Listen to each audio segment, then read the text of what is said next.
I mix what I like, what I like, what I like, what I like, what I like.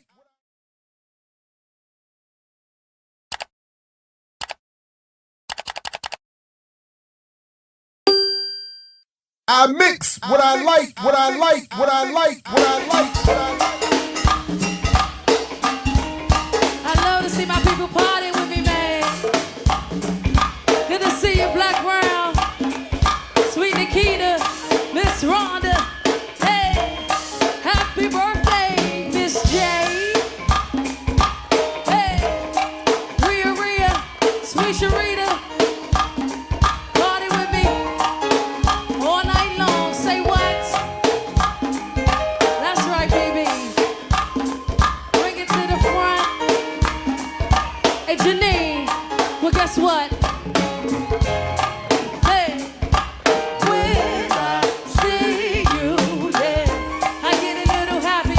Hey, Black Brown, I get a little happy when I see you. What? Baby, when I see you, yeah, I get a little happy. Hey, Francine, I get a little happy when you party with me. Well, guess what? When I see you, yeah.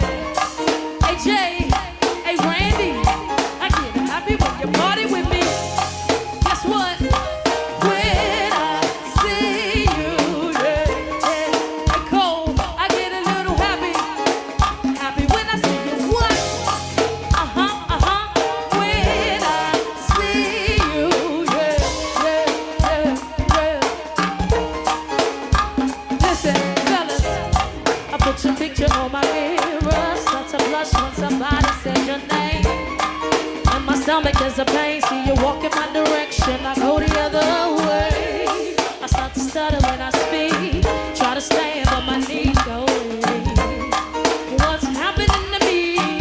Anybody, can you tell me what it means? I lay my head on my pillow.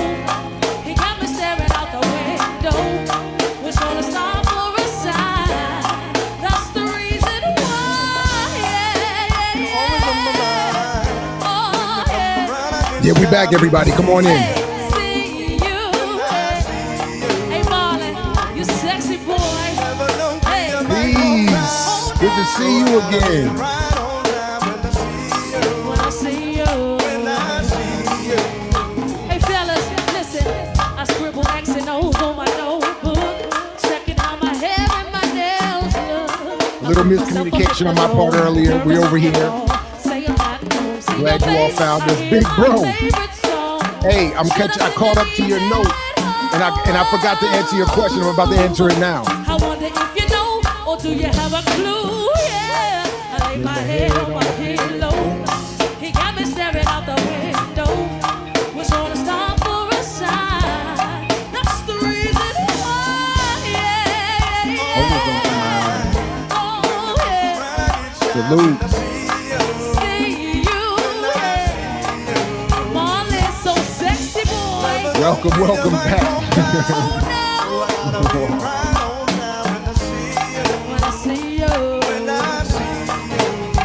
Listen, something now is taking over me. Oh, yeah, yeah. I'm not gonna run, I'm just gonna stand here and see. Oh, yeah, yeah, yeah. Oh, no. See you, yeah. See you so sexy, boy. Yeah. Oh no. When I see you. Hey, Fox, hold Yes, me down. indeed. Listen. Well, guess what? When I see you, yeah, yeah. Hey, sweet Sanita. Hey. Yeah, folks, you didn't have a lot of time to promote, so make sure you're sharing this. Let folks know this is happening. When I see you, yeah, I get a little happy. Hey, Tony, I get a little happy when you party with me. Hey, Tim, when I see you, yeah, I get a little happy. Hey, Marlon, I get a little happy when you party with me. Hey, Jay, when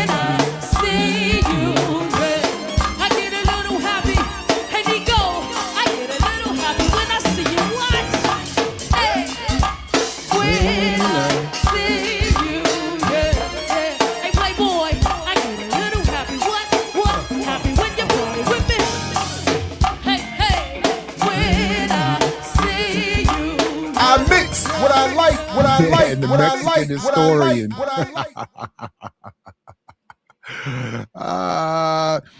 So real quick, before I bring Carlos up, and welcome back, everybody. I did want to address something very quickly. My brother's in the chat. So as you should, listen to him, do as instructed. So two things quickly.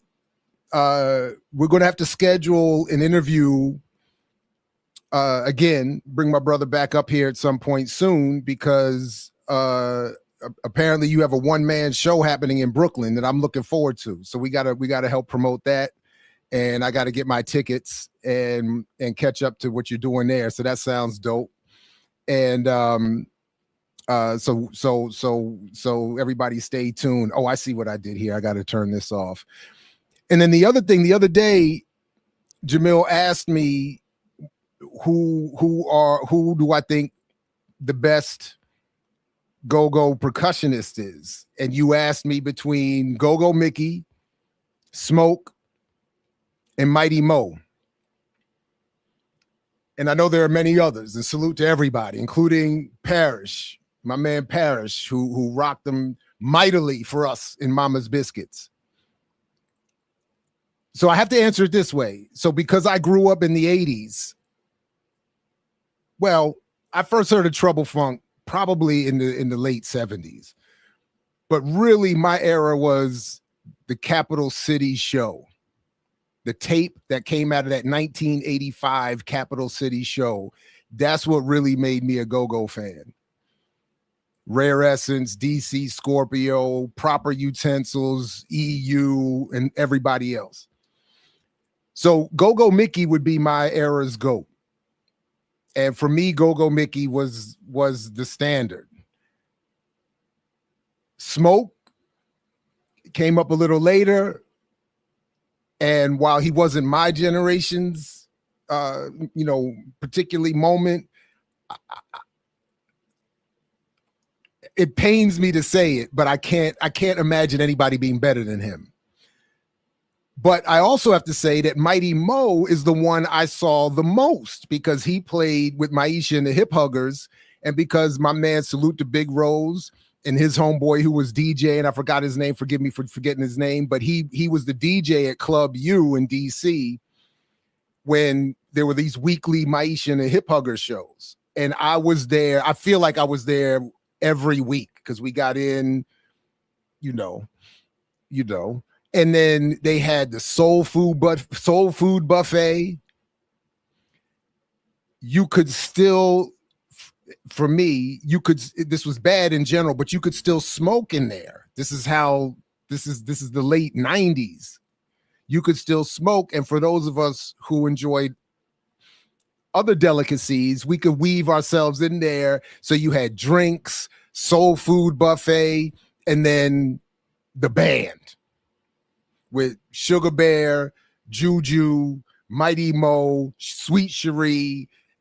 I mean, and it was just, I can't imagine having more fun. So, salute to all of them. And that's how I have to do it. All right, enough of that. Let's get to the business at hand. I know nobody else really can. This is like between two people talking. Welcome everybody. And let me bring Carlos Deculturation to the stage. Welcome back. Good to see you again. Please make sure everybody that you subscribe. Oh, man. And are subscribed to Deculturation, and welcome. How should we proceed? How do you want to say a few words introducing yourself, reminding folks who you are if they don't know? I don't know. I appreciate it. Yeah, no, I really appreciate it. And my apologies. The mistake on the whole situation was on my behalf. But I think it'll work out. Good. I think that my audience is used to me, calling out Hasan and these rad libs claiming to be, progressives, Democratic Socialist, populists. Like, they just go through a whole PR change every so often, and the marketing switches up, but the product is the same trash, right? Misleading us. So we're gonna go over Hasan Piker's appearance on the Breakfast Club. It's gonna be a little awkward, only because to bypass or hopefully to bypass the copyright thing. We're going to be looking at his reaction, but don't worry, this guy barely talks, you know. I mean, he is talking in the video, but at the same time, it's like he doesn't really talk much and add anything to the videos that he does cover where he's not covering himself. Before we move forward, I want to say this to you directly, because as I got to be honest, I enjoy your content because a lot of the people you talk about, I've never paid attention to. For me, it's a nice political break.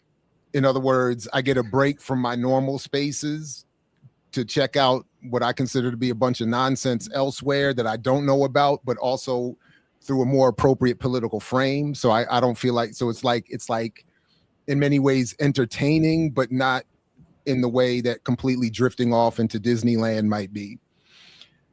This was the first time I went and watched the whole interview that they have on Netflix. This is now hosted on Netflix, The Breakfast Club, which I think is perfect. Yeah. I'm very familiar with The Breakfast Club, unfortunately. But this is the first time I've watched this much Hasan Piker without you interrupting it and making fun of the nonsense he's saying. So, and this is honestly the first time, I think, to be perfectly honest, that I've come to truly appreciate what I understand to be your role in these spaces. In other words, I'm watching this interview and I'm thinking, if I'm being honest, if I am somebody who is not already politicized, if I'm just a Netflix viewer, or worse, if I'm a regular Breakfast Club viewer, I'm watching this Hasan video like, this dude is the fucking man. This dude,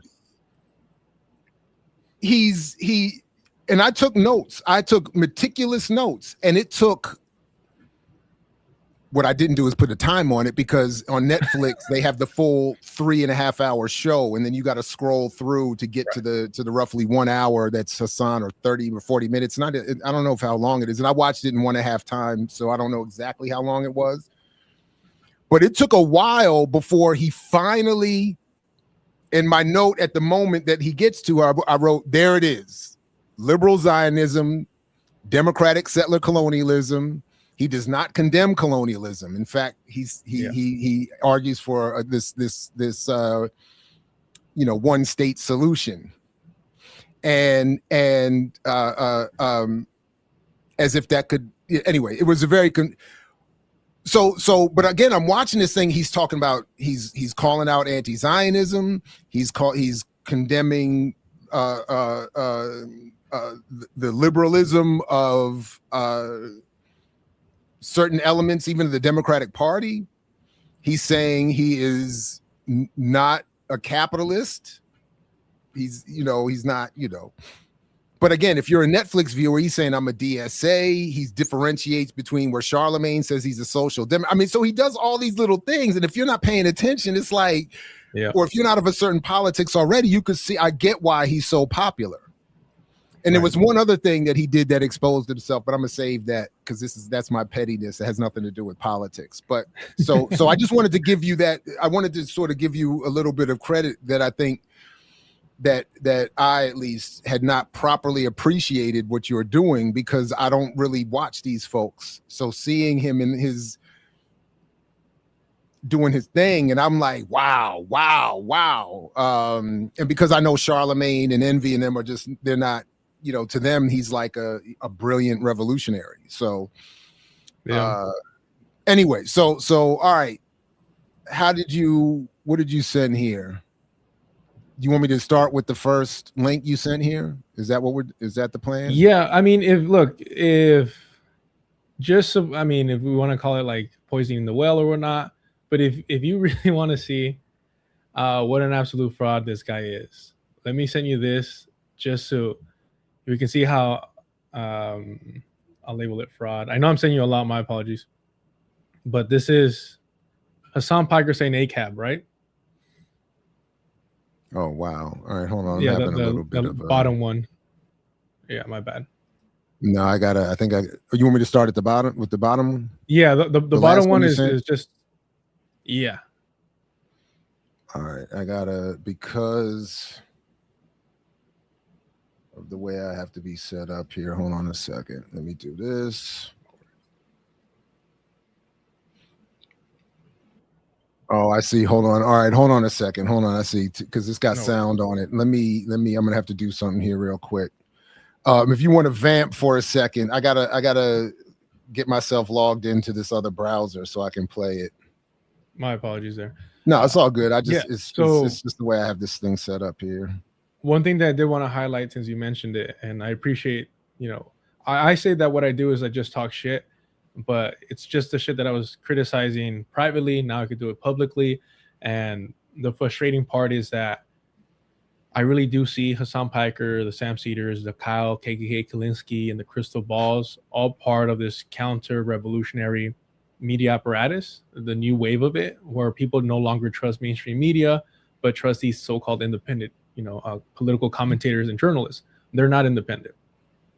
The way that they always align with the Democratic Party demonstrates that. The way that they consistently smear third parties, whatever your criticisms of third parties, whether it's the PSL, who's just, finally people are realizing what a fraud that organization is, or the Green Party, who, has always been present but struggling. And I think, like many organizations, struggles with having, really white leadership at the top. That's not going to serve anyone. But just quickly, I gotta say just quickly, because I consider some friends and comrades in the PSL, and I know you said you had you recently went over something that happened or is happening that I'm not aware of. So I don't really know what I'm saying, other than to say, I don't know, other than to say I, in general, support the party and people in it, and consider, again, some people friends and comrades. So I just want to put that out there, and I have to confer with at least some of them to get at least their view on whatever is. I don't, if you want to say anything about that real quick, because I honestly don't know. I didn't get to see all that you were doing on that, and I'm not really caught up. But I'm just saying, I'm aware that people have some issues with them, and or many issues with them, but I personally don't, and want to whatever. But go ahead. Yeah. So look, I was gonna join the PSL a couple of years ago. Great people that I met there, but I always look into who the founders are and the history of the organizations that I'm gonna get involved in. An example of that is, in college, I was involved with Mecha, but I was never a member of Mecha, which is a Chicano organization, because I didn't agree with their politics. But the people there were amazing, and I have nothing but positive things to say about them. PSL, I started looking into Brian Becker and his whole family and that whole dynamic. And when I realized that it was just, he was going to mislead that organization. And an example of that was he pushed to endorse Roseanne Barr. Now, mind you, this is before Roseanne really went off the deep end and went like full like white nationalist, weird like pseudo-Christian thing. But even then, like, to his reason to endorse her was that it was going to bring attention to the organization. And I'm like, how is that a principal position in any way?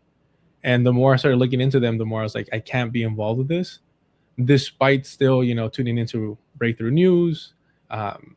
Sometimes, depending on Brian Becker's topic, I would listen to his podcast as well.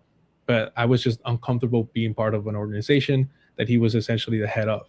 And with these, it's basically like almost like quitting manifesto that this individual wrote.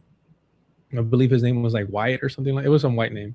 And like, going over what he was saying after spending like, I think, over a decade in the organization, it just confirmed for me a lot of like the fears that I had about that type of organization. Especially if you were outside, not that I stay indoors, I'm a good citizen. If you were outside during a lot of these protests, like the PSL was doing a lot of the policing, and it was really frustrating because a lot of that momentum got stifled to just marching from corner to corner.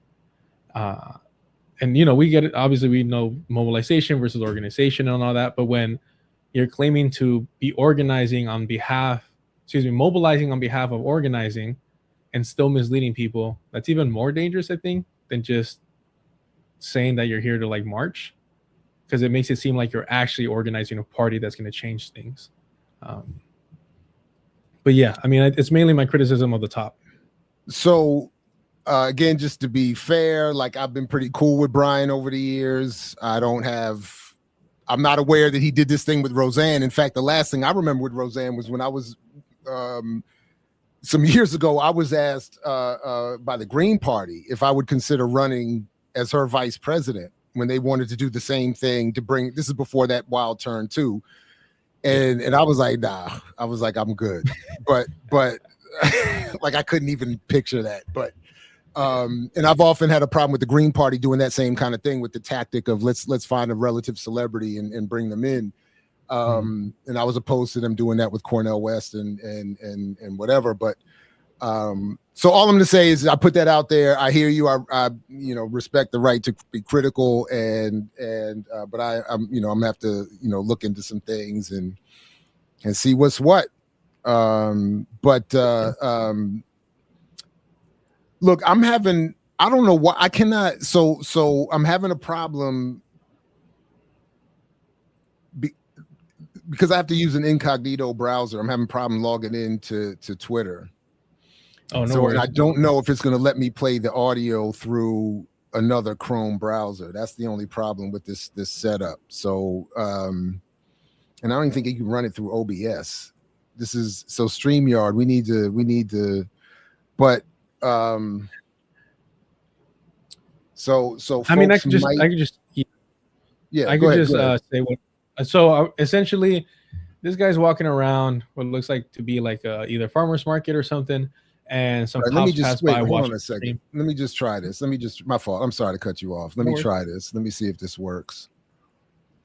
This is the video here, right?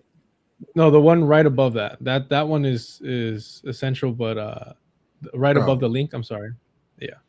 Wait. This is as far as I get. What is? All right, no, you were right, but I'm saying in the chat. Oh, the one in the chat. Yeah, the one right above this one. Okay. The one that you just clicked on. Oh, got you. All right, hold on. Here we go. Yeah, this one. Yeah. All right. This is good.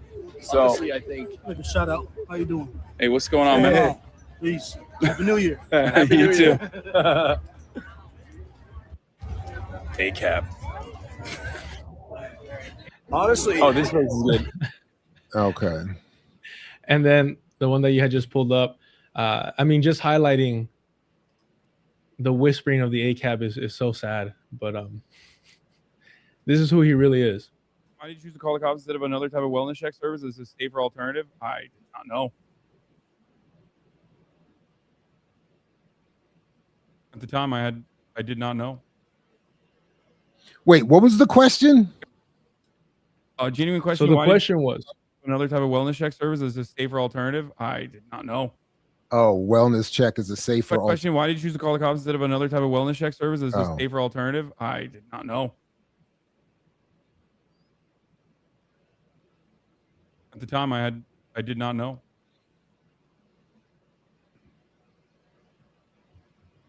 Why? That's it. It's as simple as that. I mean, so the context that there were risks involved with it, but he called the cops on his ex. He called the cops on his ex, who was a sex worker, and the reason why he called the cops on her was because she was ignoring him, and her friends told him she's fine, don't call the cops, and he still called the cops. Mind you, he's in LA. There's like countless of alternatives in terms of wellness checks they could carry out. And I say this and I highlight this because the only reason you would call the cops on your ex, especially if she's a sex worker, is to intimidate her, right? That is, abusive behavior. I mean, just calling the cops on anyone, you're already putting their lives at risk. And but of course, it's ACAB when you whisper it on stream, but when it's your personal life, you have literally no reason, no excuse for why you would call the cops on your ex.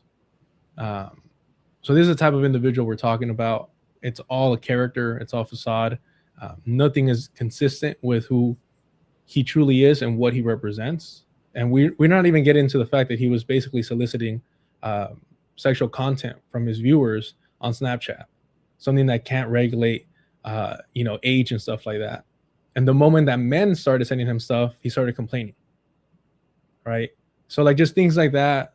He's been on stream showing his friends these like illicit, photos and stuff like that.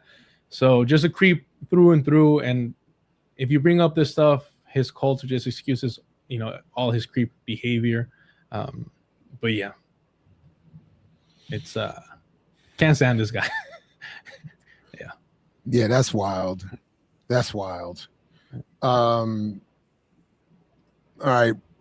Were these other links? What am I going up? Yeah, the top. Yeah, the top one is the one where the actual video starts. The very first one. Let me get this pulled up here. This one here? No, the very first one, the YouTube one. Right underneath, this should avoid copyright nonsense. No, I don't see and that. Also, I could resend it. Let me see. Yeah, I don't see that in there. Yeah, it should be the very. I see it says bragging for working for Homeland Security. Oh yeah, if you want to pull that one up while I find the other link real quick. That what? Yeah, man. I need what's your homeboy's name that was part of Anonymous and all them? Oh, Barrett Brown.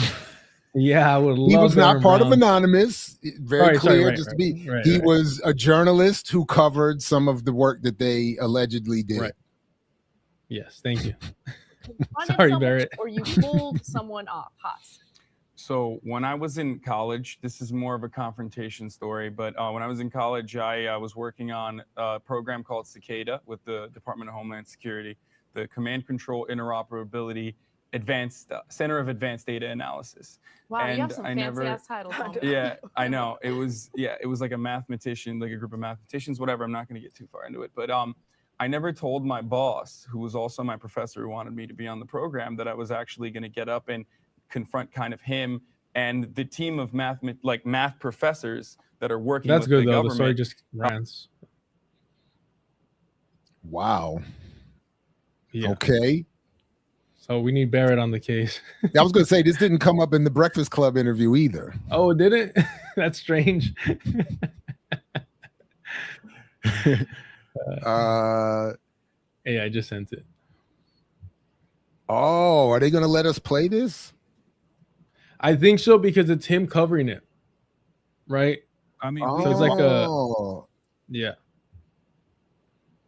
Okay.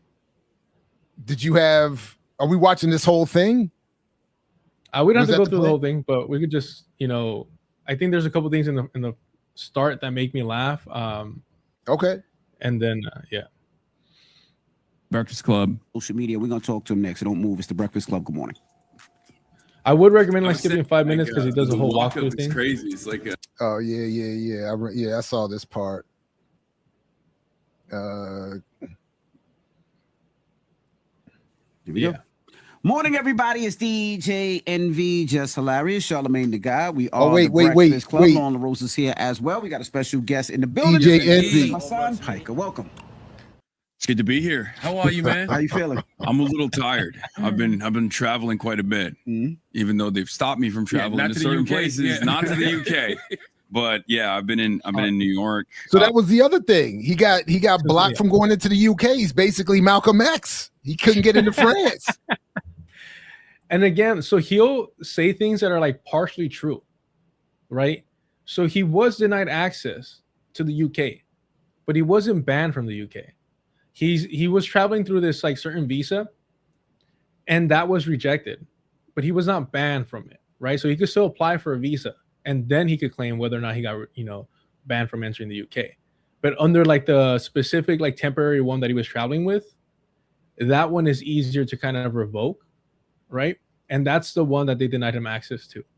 But he makes himself seem like a martyr every time and goes to the full extreme, right? And now you could say, regardless of what the reason is or what the criteria may be, the fact that he got banned is inappropriate or is not right. Sure, that's fine. But he always has to present things to the worst or the one where it makes him look the most like a martyr and a victim, right? Every single time. And so now I'm not quite sure what you got in the chat, but just because I'm petty and you're petty. Oh, what do you mean? What happened? So in the private chat, did you get the link right below where it says that he's tired? It says No, I see fraud, doesn't care about profit, homeland security, reason to call the cops on his ex, but I don't see. That was it? Hold on. Those are the only ones I see. Yeah. Here, I'll send it to you right now. Hold on. Yeah, I'll send it to you right now. I think you're gonna enjoy this. And you will. Because you want to pull this one up now? Tired, right? Yeah. You know, he said he's tired. This is the way that some people immediately start to build, make those built-in excuses if they don't perform how their audience or people expect them to perform. So he's used this excuse about being tired before. But wait, he's talking about socialist discourse and international Palestine solidarity. Did you read a lot of books when you were growing up? I read a decent amount. I don't really read as much anymore, but I did when I was growing up. Any books stick out in your head as memorable ones?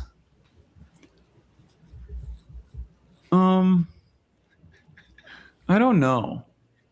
I have no like immediate books that come to mind. I'm also terrible at recall in general. If you ask me about any songs, for example, I can never tell you any of the lyrics. Or if you ask me about like what my favorite movie is, I have a very hard time pulling from my brain. Maybe it's because it's packed with ridiculous pieces of information about like American politics or American history or just world history in general. Give us a ridiculous piece of information. Okay. See, you're putting me on the spot. I'm gonna give you a ridiculous piece of information. You said you're so full of information you can't remember a good book. I'm also very jet lagged right now. I've been traveling quite a bit this past month. That sounds familiar. What's a ridiculous piece of information I can give you? It takes him a minute. We're good. Wow. Oh, wait. His answer was Lincoln was the first bisexual president. Yeah. Is that even true? I mean, you have the Lincoln cabin, like the gay Republican. Oh, right. The group. Lincoln, right. Right. The Lincoln, right. So But, so that was the piece of information that prevents him from remembering a good book? Yeah. Son. Yeah. I know jet lag is rough. I don't travel that much. So what do I know? I don't know. Yeah. All right. Are we back to this? Yeah. All right. But yeah, I've been in New York for the week. I just did a DSA slate rally for all the New York City candidates last night. With the Democratic Socialist of America? Yeah. I brought you guys merch from them. I don't know if you want it. I mean, but I don't like to label myself anything, but if I did label myself something, it would be a Democratic Socialist. Really? Yes, because I believe. Told you. He just came in hot. He was like, "Yep, I'm a Democratic Socialist." I was like, "What?" In capitalism. Yeah, but he also sits there and says that he doesn't know the difference between that and a social democrat. Yep. Which, of the many things he says in this interview, to me, this interview was more revealing for Leonard than it was for Piker. But or Nard, as Geechee says, he's called back in the hood, back in the Geechee community where they're from. But I also believe that, we need to have social programs in place to take care of the least fortunate amongst us.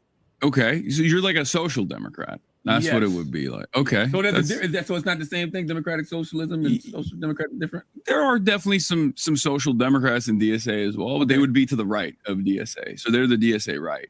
Okay. For the most part.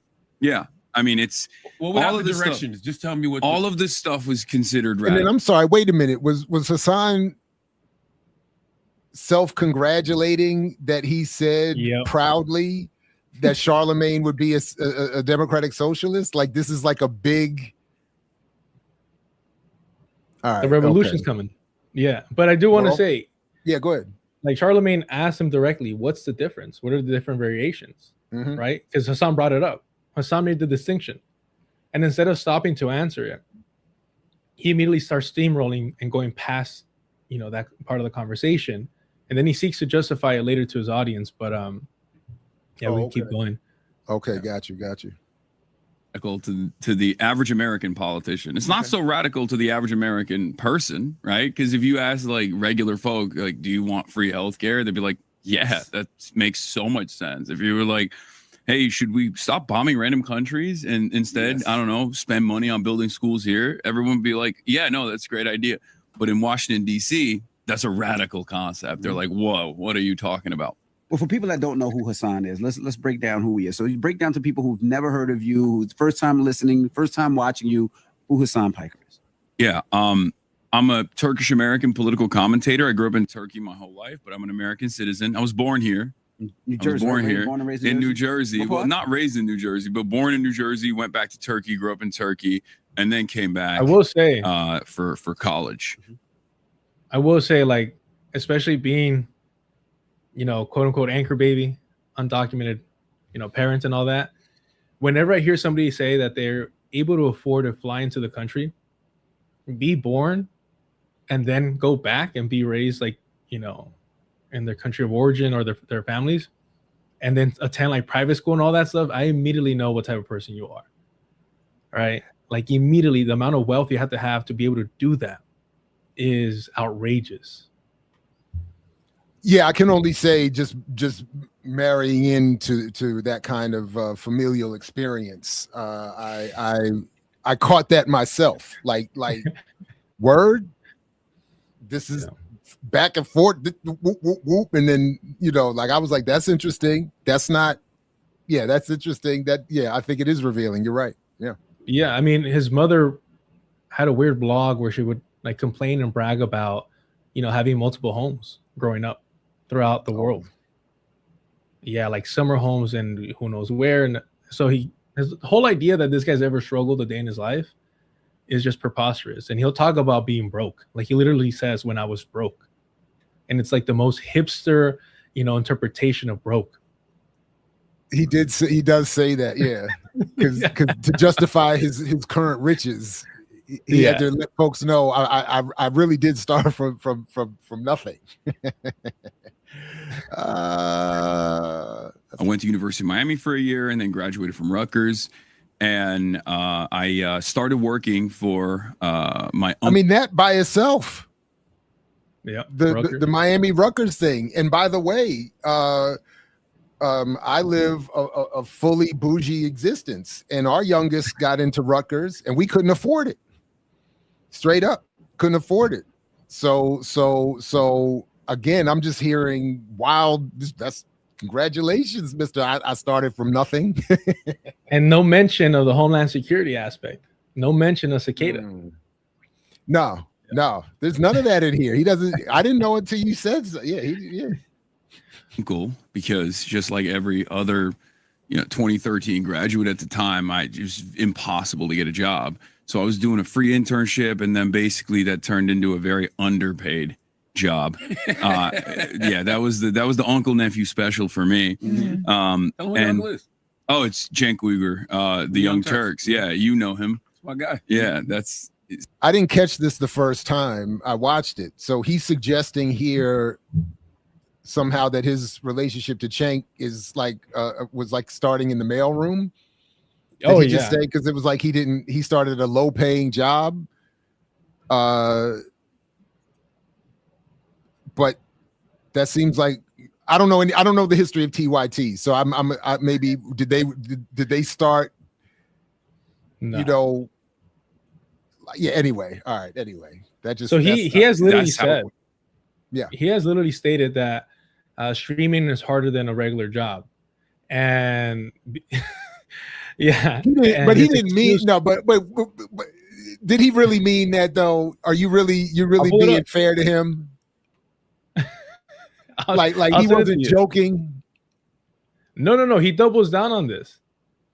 He doubles down, and his whole thing is that his reasoning is one, that he did have a real job, that he had a marketing job, and also that that what he meant is that it was more socially draining than a regular job, right? And mind you, this guy is acting like whatever job you may have, it's socially draining because you have to play nice.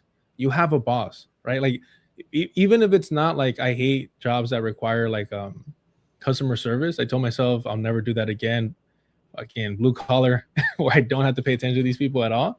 But even then, I mean, if you're not interacting with customers, you're still interacting with your bosses. You're still interacting with management and supervisors and coworkers that you don't get along with, and that's socially draining. So literally, like, there's no defense for this. Look, I'll send it to you. So there's the weird like AI voiceover, I think, that's gotten really popular, but I'll send it to you. So, you know, I'm all about receipts. And no, I know. I'm somewhat joking, but I mean, I just can't imagine having a quote unquote real job and saying that. That's all. Like he's taught to touch. There's no job that I've ever had that's easier than this. Although I don't know what it's like to do what he's doing, of whatever the daily grind is if that's your main whatever, but I just can't imagine saying that this is harder than anything. Is this what you just sent? Yeah. Should I pull this up now? Yeah. All right. Again, weird AI voiceover at the start, but Bobby thinks that a 9-to-5 job is harder than streaming. A real job can be gruesome, but a real job doesn't suck the soul out of you. So when that clip got taken quote unquote out of context, Hasan responded with his own minute clip of the context. And instead of making him look better, I think it made him look worse. A real job does not expend your social battery. 9 hours of constant performance taps you out from social scenarios. After 9 hours of that, I could probably do physical labor. When all he has to do is react to videos and talk to his chat, but I'm sure that commute to his bedroom is just really taking a toll on him. And he gets paid millions of dollars to do this, by the way. So this is just the most rich person problem I ever heard him complain about. He then tries to do the argument that physical jobs don't require to be social. You just got to pick stuff up. Because I'm sure when oil miners get home from their long 12-hour day of drilling shit, they're not feeling tired and their social battery is fine. Streaming is a hustle, but Hasan just looks pathetic. Hasan Abi thinks that a 9-to-5 job is harder than. That's bananas.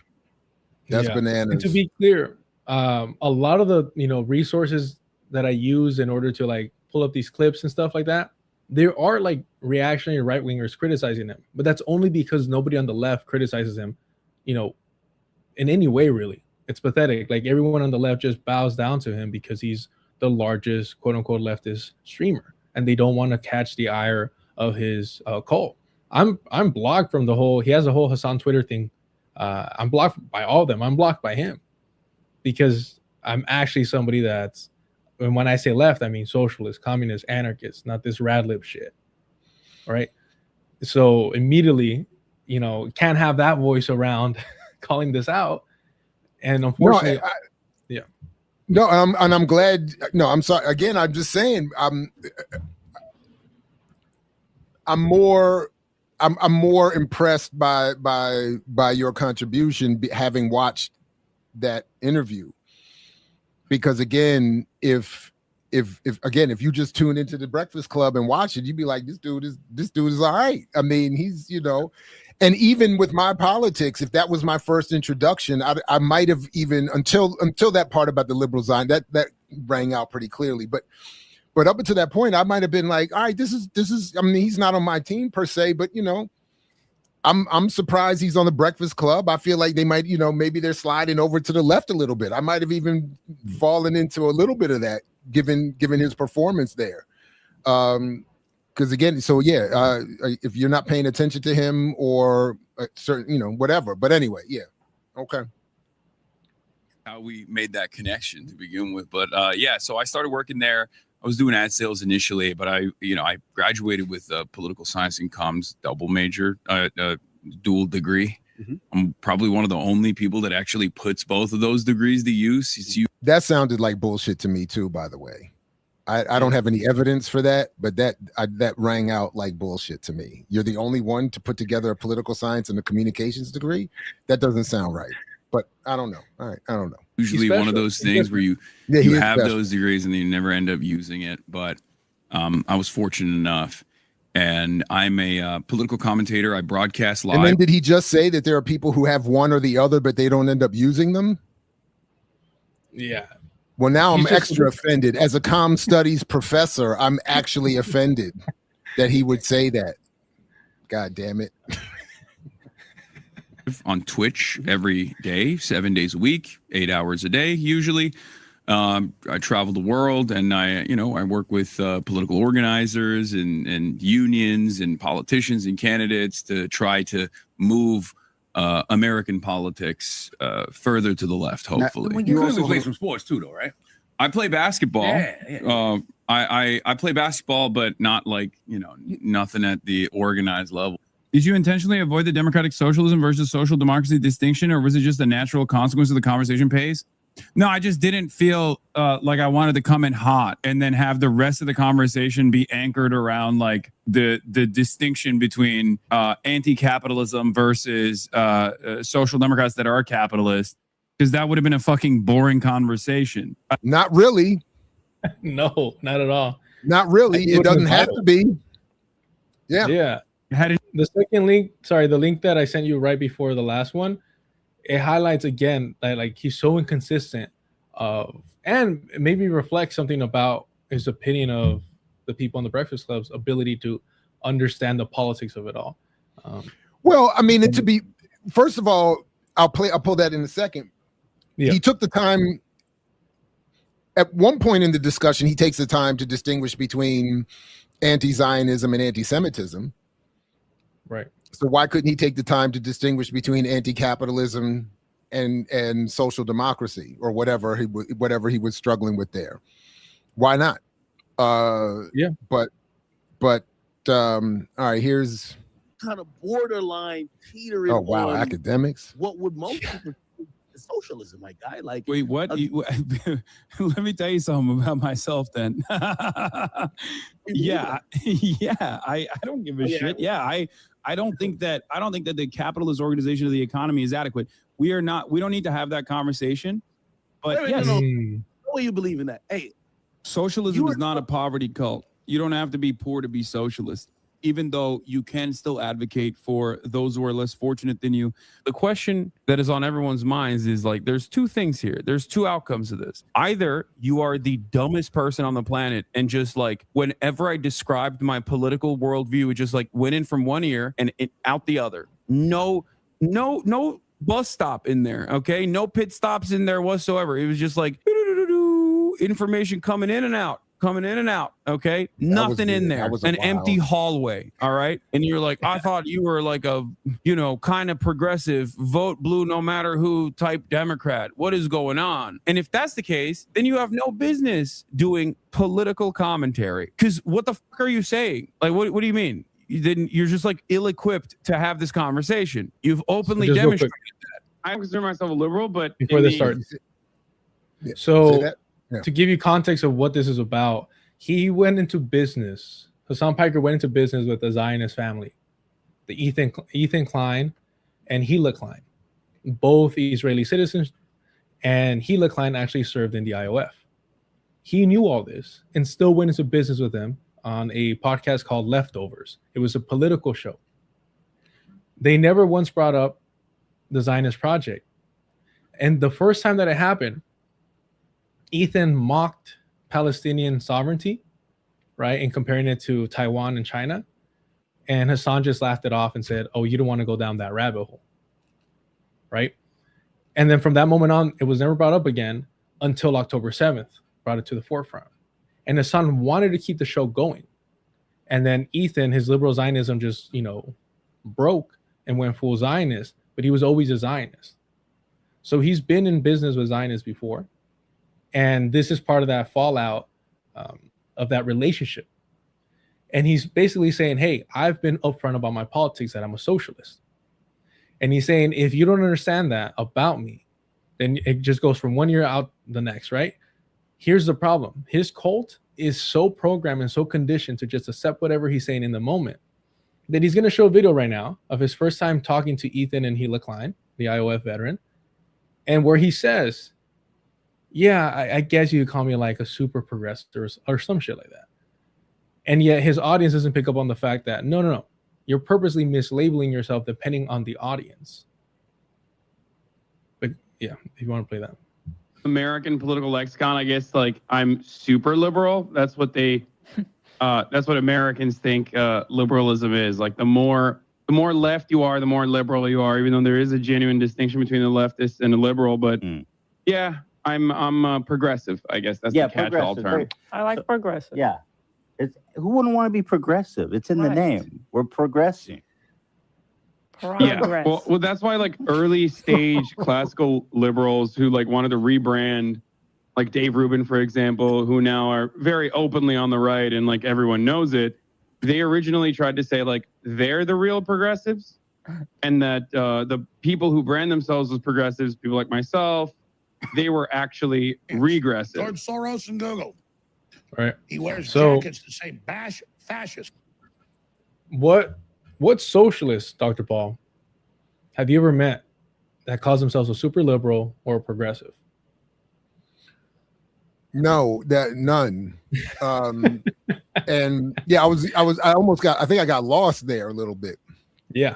Where's the line supposed to be? But no. And the way I was politicized, it was today's neoliberal or liberal Democrat co-opted the term progressive, not the right wing.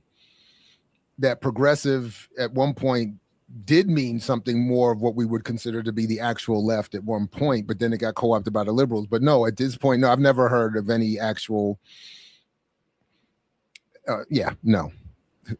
socialist or any other form of actual left, whatever, would call themselves, what would you say, super liberal? Super liberal. Yeah, no. No, that's crazy. Is there more on this one, or are we back to the? No. Yeah, we're back. Wow. Yeah, that's a lot. Okay. And by the way, again, none of this is clarified in this Netflix joint. This is wild. This is. I didn't even introduce myself yet. It's called being normal. Okay. It's a very healthy and very good experience for a lot of you to learn from. Okay. And that's why I basically presented it as, look, like from my perspective, Zohran Mamdani's policy platform is social. Zohran Mamdani. Oh, wow. Is a democratic socialist. You have a mute button. His policy platform is social democracy.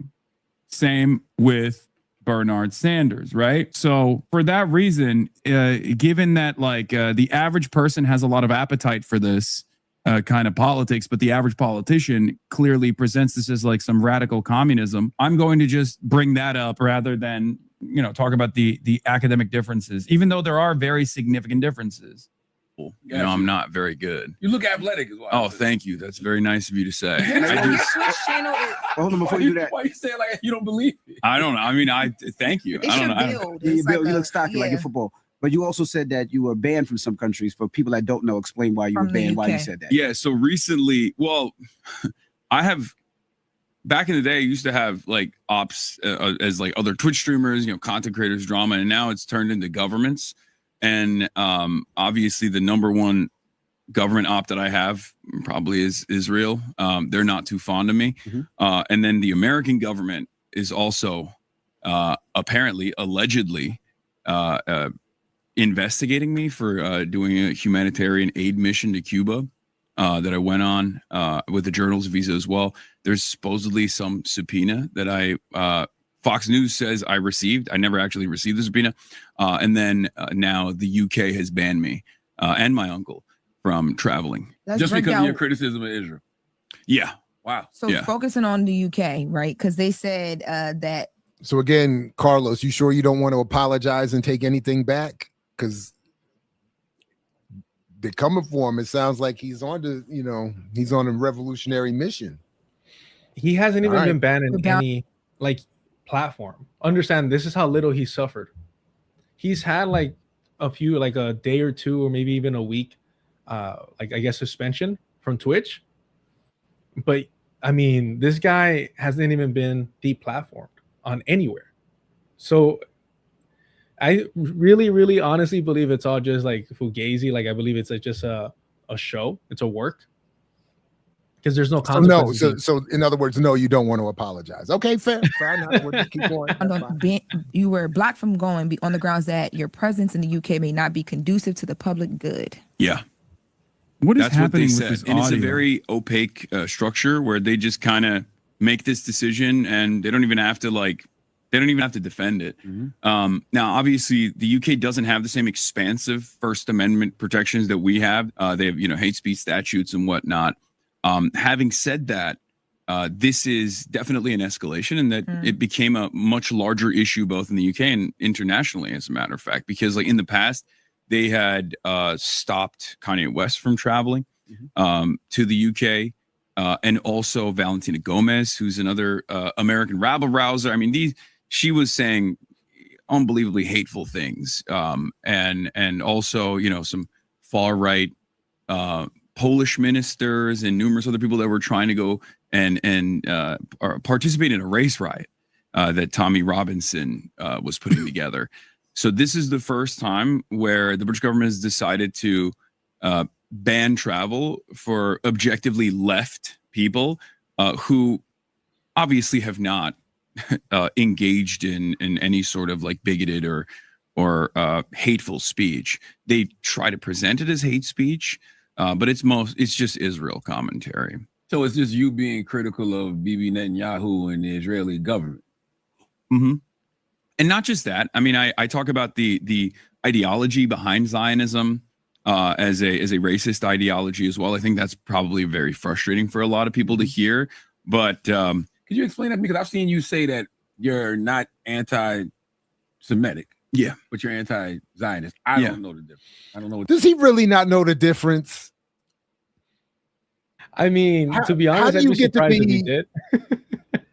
But how do you get to be at such a level of Charlemagne the God, where people have talked about him as one of the greatest interviewers and journalists of our era, with endless contracts? He's on Netflix, for God's sake. How could he not know?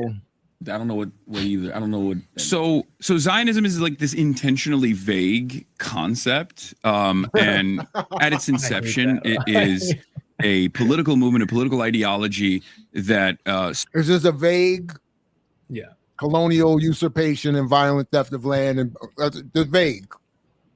That for me, that is like the biggest sign of a liberal Zionist, or somebody who's in this case aiding and abetting liberal Zionists, want to normalize it. Is the whole vagueness. Sam Cedar did the same thing. Like, defining Zionism is very difficult. It isn't.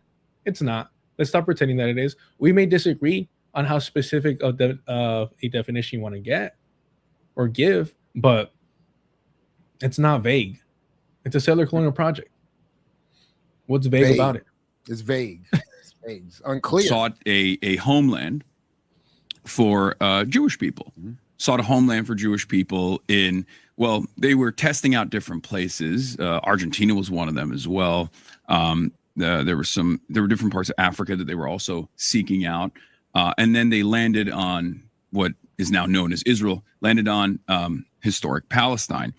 And it was a settler colonial enterprise. And at its inception, it's pretty open about it as well. There's the formative thinkers, Jabotinsky and Theodore Herzl, very openly declared that this was a colonialist endeavor. And that's how they got a lot of support from other colonialist endeavors at the time as well. Other colonialist powers, the Balfour Declaration. Because it's unclear. It's just unclear. Oh, okay. All right. All this this white unity and settler European colonial. It's just vague. It's just pay attention, man. It's not clear. With the British Kingdom and the like. Yeah, I mean, listen, we here to learn, get an education today. And it's the ideology is basically the easiest to define by the statement that they define it by. developing Israel for a land without people, for a people without land. Now, of course, the problem is there were people on that land. There were Palestinians on that land, right? And therefore, it turned into this expansionist, endless conquest. And initially, a lot of Jews were very critical of it. There's a theological criticism of it as well. There's some Jews like the Neturei Karta or some of the more fundamentalist Jewish sects that oppose the nation state of Israel's development before the Messiah comes. They find that to be wrong from a religious perspective. Then there's also obviously a lot of anti-Zionist Jews as well who oppose it on the grounds that this is a fascist ideology and a settler colonial movement that is unbelievably destructive for all of the but to be fair, just to be fair, if again, as I watched it the first time, and as I think of it from the perspective of a regular Breakfast Club viewer, I'm not, I get why he would do that, especially in that setting, to pad the landing of his criticism on that in that space. So that's why, again, I'm saying your criticism is important. And I think I just was critical of him not hitting the cough button, but but yeah, because again, if you're not tuned in at a certain consciousness or level or whatever, this sounds, I think, again, for this setting, pretty good. Non-Jewish population I will say, in the though, region for the Palestinians. I think that in 2026, to pad it to that degree is unnecessary. I think the vast majority of people at this point, even if they're quote unquote apolitical, have seen enough to be like, this has gone too far, right? From that to what's going on in Iran, even though supposedly now there's a whole treaty thing, nonsense. But anywho, I think that that's not really keeping a pulse on what people are feeling. I will say, though, because it's really frustrating to hear this consistent, and I fell for this years ago, this consistent kind of glorification of the religious Jews that, you see them more traditional with the black robes and protesting, and they've been doing it forever, right? And it's very easy to get kind of swept up in the fact that like, oh, okay, like they oppose Zionism. That's not accurate. That's not completely accurate. And I think Laith does a pretty decent job describing, describing anything really, but in terms of like the issue with supporting and viewing these religious, Orthodox or fundamentalist Jews as allies to Palestinians. They're not. They're just waiting on their Messiah. And when we talk about the religious anti-Zionist Jews, there is also a limitation there, because a vast majority of these religious anti-Zionist Jews tell us that they are against the creation of a Jewish state right now because the Messiah is not here to create it. But they're waiting for the Messiah. And when the Messiah comes, they're willing to participate in the ethnic cleansing of Palestinians and the creation of a Jewish state in the land of Palestine. So that's one thing. And again, we as Palestinians avoid talking about this because we want those anti-Zionist Jews, religious Jews, to stand with their religious Jewish garb and burn the Israeli flag. Okay? But there's a limitation there. But let's forget this limitation, this theological limitation, and say we're fine with delaying the Holocaust of the Palestinians until the Messiah comes, because maybe the Messiah is all a fabrication and it doesn't exist, right? Maybe we'll be okay with that. But these religious anti-Zionist Jews are also refusing to take the battle to the umbrella organizations of Jewish representation. So they will have their own synagogue, which, by the way, out of, I think, 4,330 synagogues in the US, there's only 30 non-Zionist synagogues. So the percentage is like less than 0.1%. But let's say they create their own anti-Zionist Jewish synagogues. Well, they're refusing to join the umbrella organizations where they can debate and battle with the Zionists over control of the official Jewish organizations. That's one. Number two, most of these religious anti-Zionists are declared pacifists. Okay, so they will never carry arms. All right, I can be fine with that. But as an Indian person, I'm sure you remember that there is a lot you can do without carrying arms, using pacifist things that put your life at risk and force your enemy to act like an animal and to create a schism in the society. So we remember, of course, the Great Salt March of Gandhi, where he told Indian workers to march to certain death and keep your hands down and get shot and continue walking until you break the line and reach the sea to make salt. All right, well, now show me a Jewish march to the salt, march of salt. Can I see Jewish rabbis walk inside occupied Palestine towards the wall in Gaza and breach the wall and allow the aid to come in? Can we see these Jewish rabbis with their hands down get shot by Jewish supremacists dead? Are they willing to die for the supposedly justice of the God of Judaism? They claim they represent truth of Judaism. Show me. Are you willing to die for this truth, even if you don't want to carry arms? And up until now, there's none. So until I see these Jewish rabbis marching and willing to get shot and killed to break the siege at least, or to hide and protect Palestinians in the West Bank that are getting lynched, there's no point for me to wonder what does this anti-Zionist religious Judaism means, because the reality that we see, it means zero. It means nothing. Yep. It's a lot of talk, but it means nothing. And finally, here I want to say this, you know, look, even these anti-Zionist religious Jews are willing to commit suicide, not to serve in the Israeli army.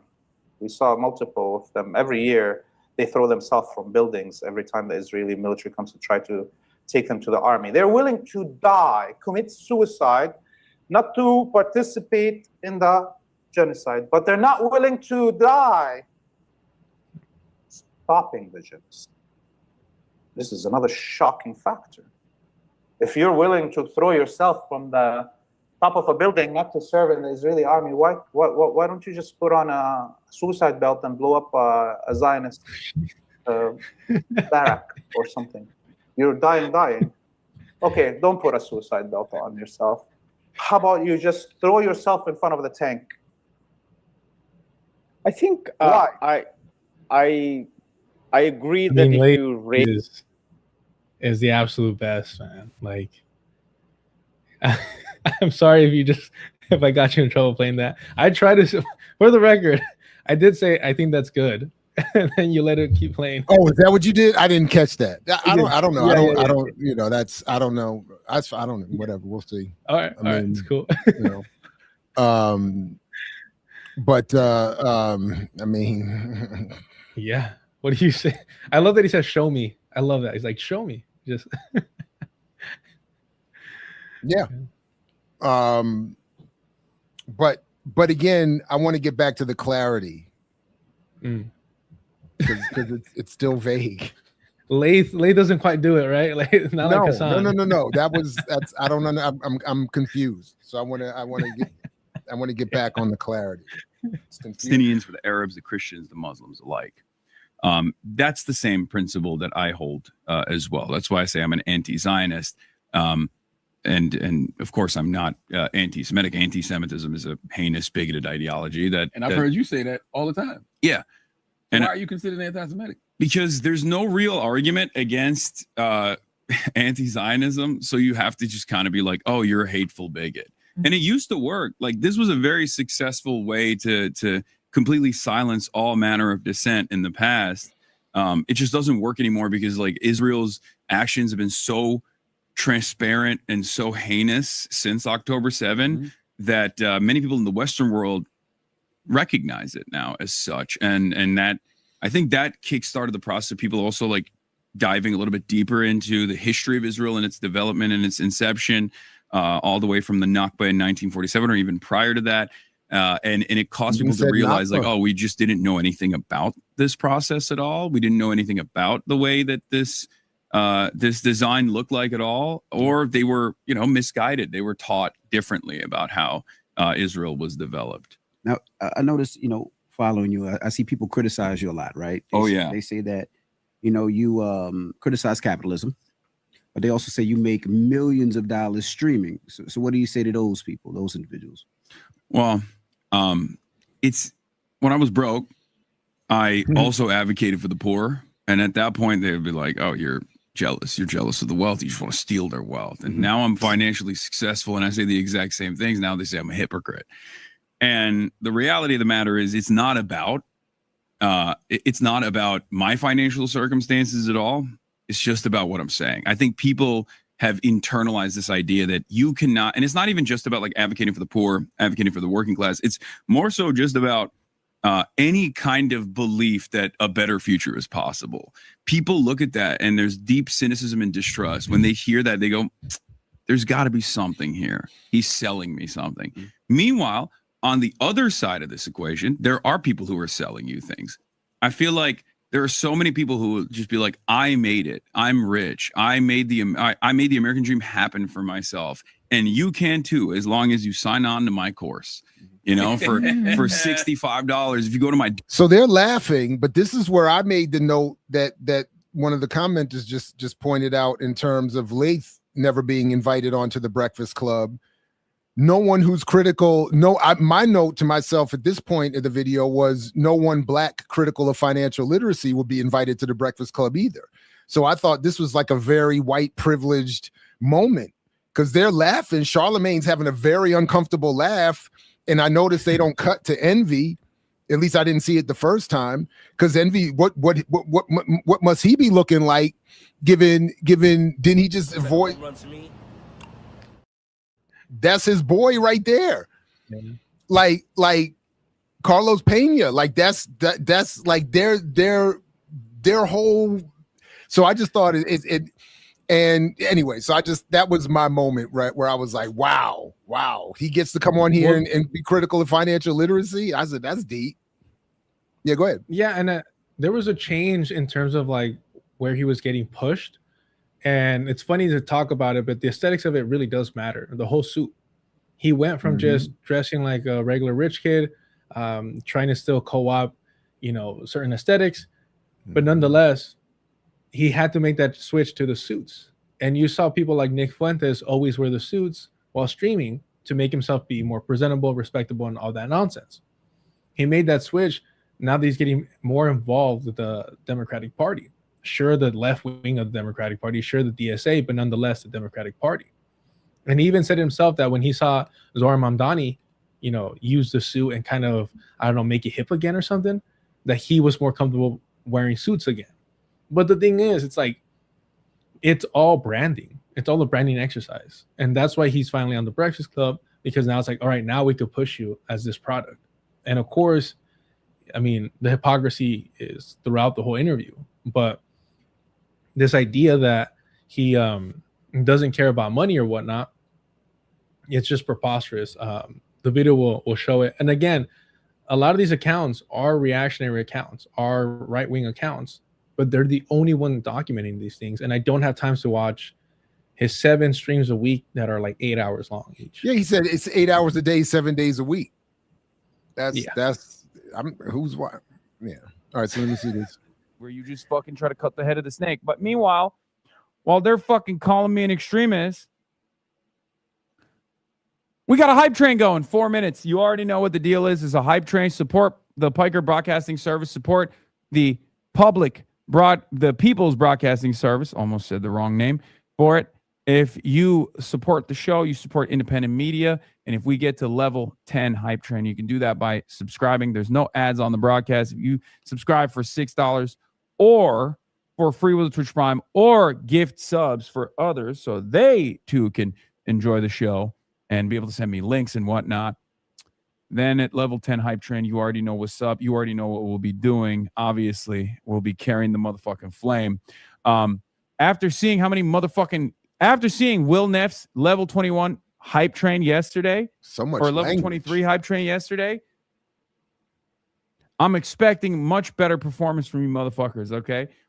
Hasan Jr., thank you for 25 gifted subs. Oh, my Lord. You say you're a socialist and you have enough money, but why are you enticing your viewers to donate money instead? Take a Moist Critical posture where he doesn't take money anymore from donations. I don't know. Maybe because when Moist Critical makes one YouTube video, he makes $10 million off of that fucking YouTube video. And subscriptions are the only long-standing method of gaining revenue for myself and my entire fucking operations. And I can't just like fucking travel all around the country and pay for the hardware, pay for everything else without any revenue streams whatsoever, unless I take the pre-existing amount of money that I have and just like dump it into the fucking stock market, which is something that I'm not doing. Moist Critical also literally owns multiple businesses. Like, what are you talking about?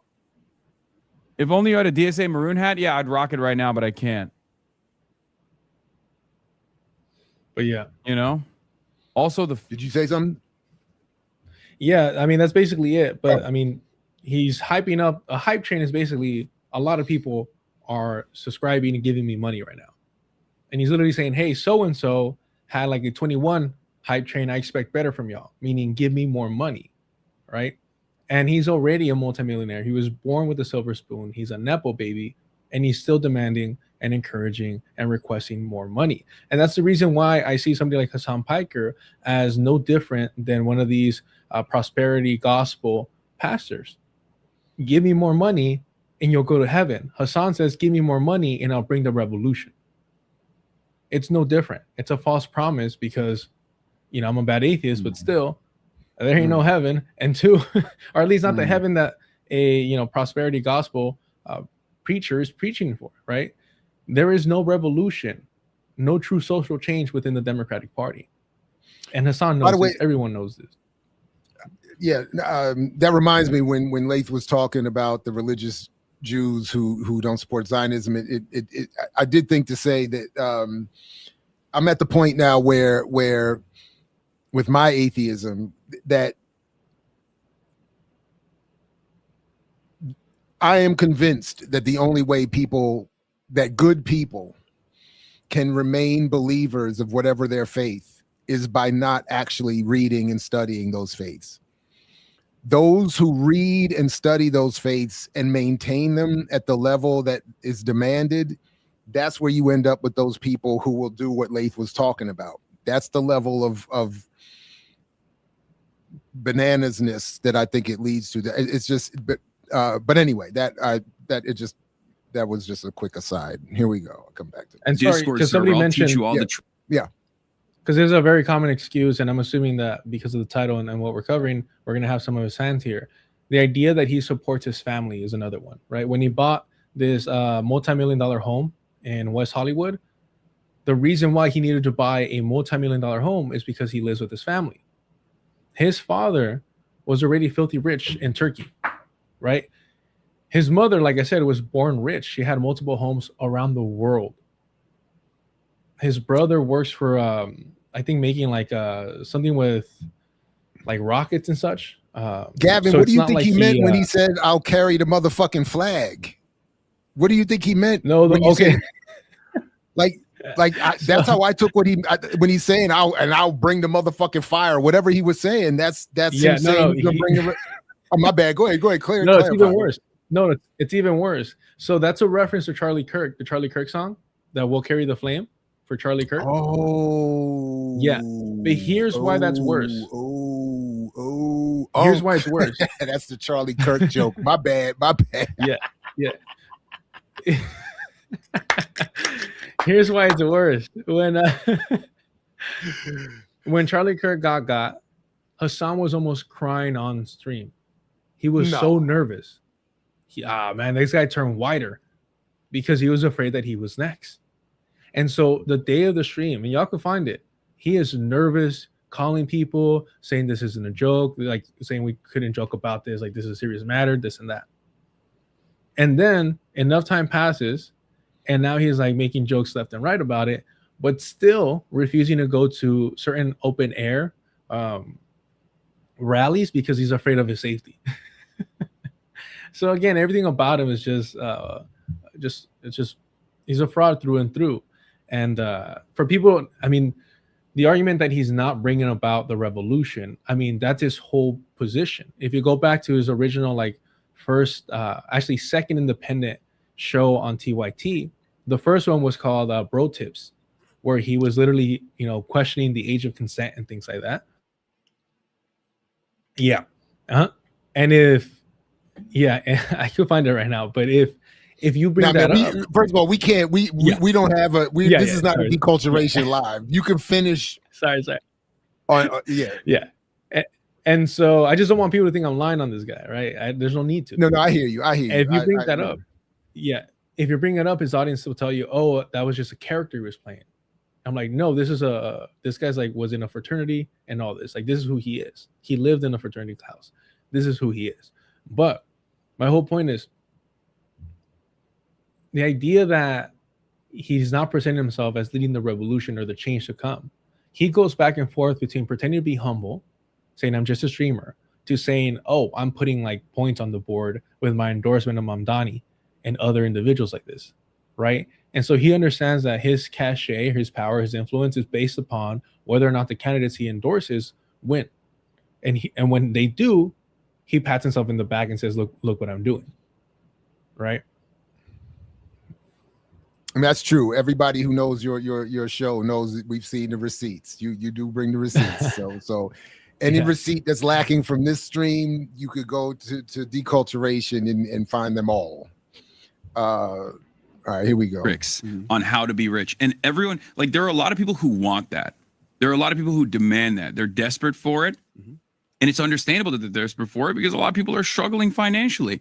And I want to create a much better solution to this problem, because the problem is within the systems and not up to the individual. That's why I want to hear more about being a democratic socialist, because to me, I thought being democratic socialist meant you want economic power just to shift from corporations to working class individuals. You want the wealthy to be taxed. You want market regulations. Like that's what for sure. Yeah. That's definitely one form of it. Okay. And there's numerous different designs for how to move this economy in a more productive way. I like the way I put it is there's a lot of potential in this world, and I think we're squandering it, right? There's a lot of potential in this world that is never unlocked because of which zip code someone was born into. That sounds like a corporate Democrat. At the global level, which country someone was born into. If you're born in on one side of a made-up boundary that we created, and you're being dominated by countries like America or even Israel in the circumstance, it's a lot harder for you to unlock your full potential. And I see that everywhere that I go, and it's very frustrating for me. So yeah, I want to make sure that there is this real material equality as a starting point that we offer to every single person, as long as we have that capacity. And we certainly do here in the United States of America. This is the wealthiest nation on earth. And yet 700,000 people sleep outside every night. Like they don't have a house. I mean, that's crazy. That's a policy failure, right? And we can solve these problems. But the reason why we choose not to is the same exact reason why we have a surplus of food supply in the world, and yet 14 million people die every year due to famine-related diseases. It's a matter of logistics. It's a matter of profit. So I don't care about profit. I think it's ridiculous, and I think we need to scale that back dramatically in the interim, and then hopefully evolve away from our current design, our current understanding of who the economy is supposed to work for. And how do you balance? I would say being an entertainer and also doing what you do, right? Because it has to be a line, right? There's a million and one people online that's an activist, right? but some of them are not entertaining. So how do you balance that line to keep people coming in to make sure you spread your message? Like this, by the way. No, Sorry. well, yeah, but I said no, so this is where I got back into what I'm used to, because I was like, that's a very DJ Envy Breakfast Club question to intervene and stop even the potential for some political discussion of redistribution and this, even as whack as it may be. I was like, what the hell is it? Where is this coming from? Why are you interrupting this to ask that? But I was like, that's exactly what they do. I mean, I was like, this is perfect. This is a layup for Hasan.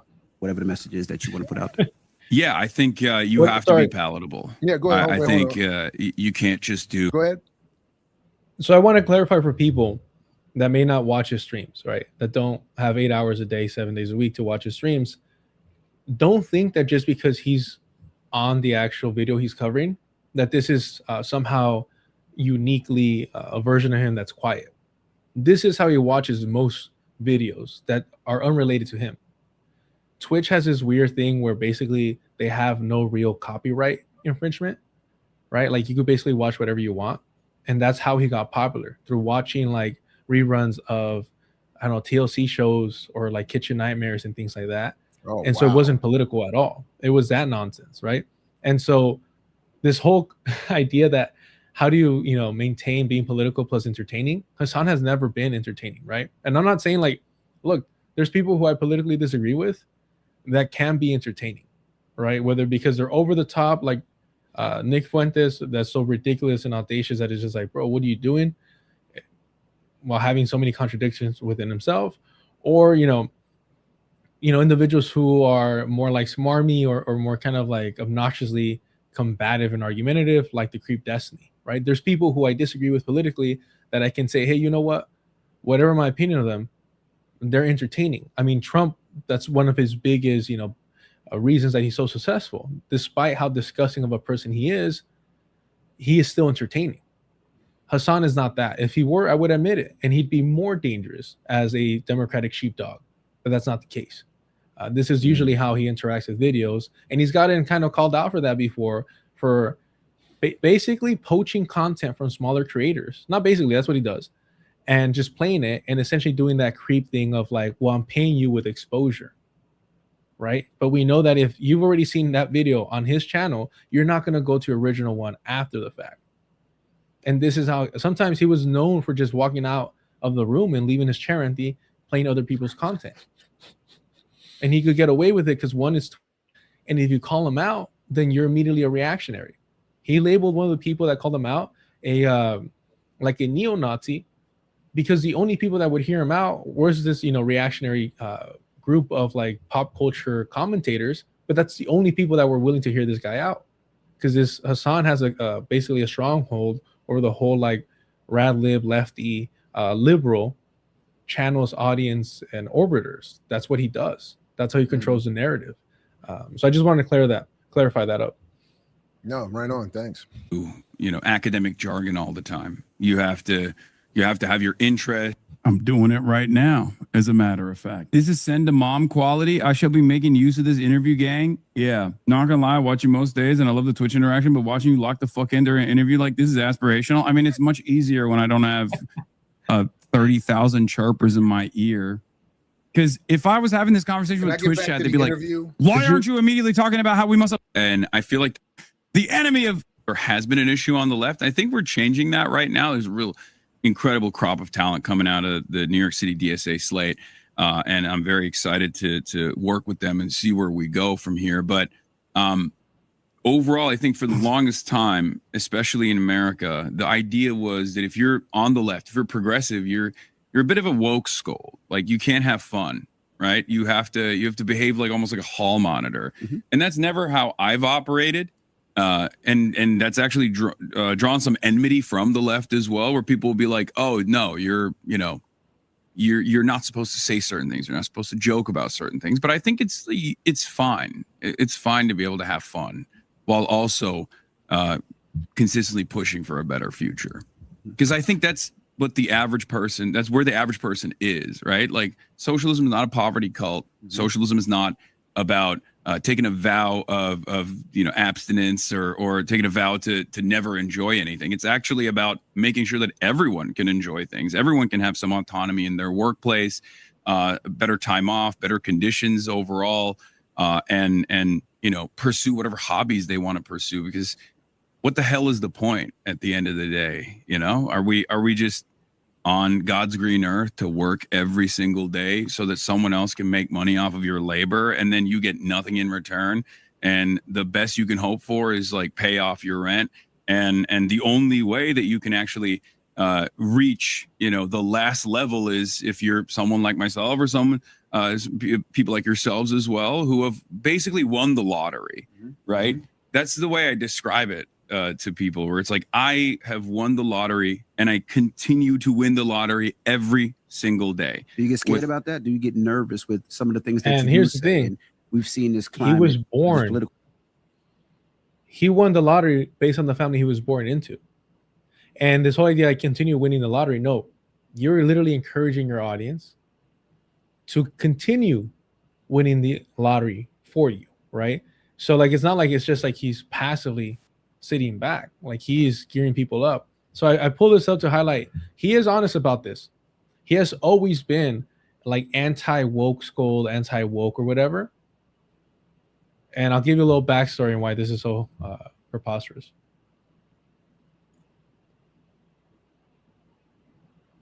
University has been expelled from the school following a Snapchat that she posted that people are saying is racist. Had the caption, "Feels good to finally be a," insert word there. Someone took a screenshot and posted it to Twitter. The user said, "But I'm supposed to walk into my classes feeling completely comfortable with people on our campus who think like this," with the image right there. I do get very sensitive about stories that are like stories of people that do something in private and like a private correspondence between them and their friends, and then someone blows it up and puts it on Twitter, and then that person's life is ruined. It's sensitive. Like, I feel like she didn't, like, I think people, I hate that people have racist thoughts, but if people want to be racist in the privacy of their own social media circle, and specifically Snapchat is one that is meant to be, intended to be private, as you know, unlike Twitter, which is way Why do you more say it like that? Right. Like, they as have you every right. know, like Yeah. what was that? Yeah, all right, okay, yeah. Again, that didn't make it into this Netflix interview. Yeah. And he's which done again, in that last point that he was making, I think it relative to the Breakfast Club, to an apolitical, depoliticized audience, it works. That's why I'm like, if folks aren't catching, if they don't know any better, I'm like, I could see why they get got. I mean, anyway, but yeah. Political climate, this government climate, it's very nasty, very disgusting, very vengeful. People listen to every word that you say and want to take revenge on the things that you say. And we've seen it with president, we've seen it with countries banning you. Are you scared? Are you nervous? And what are you doing to make sure that something doesn't happen to you? Well, as far as like, am I worried that someone is going to come after me? Correct. Someone's going to kirk me, is what you're saying, potentially. Yes. Yeah, I mean, we breathe past that. That's on Netflix, bro.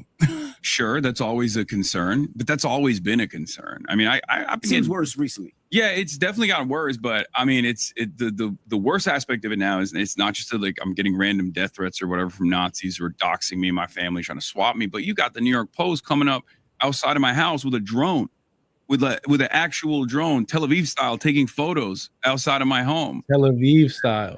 Putting that on blast on their website, and it's like it's a joke, but it's become this reality where it's like, oh, have you offended the sensibilities of wealthy people, billionaires? Here's a photo outside of your house, just a reminder, you're not impossible to reach, and that's kind of the fear that they want to foment.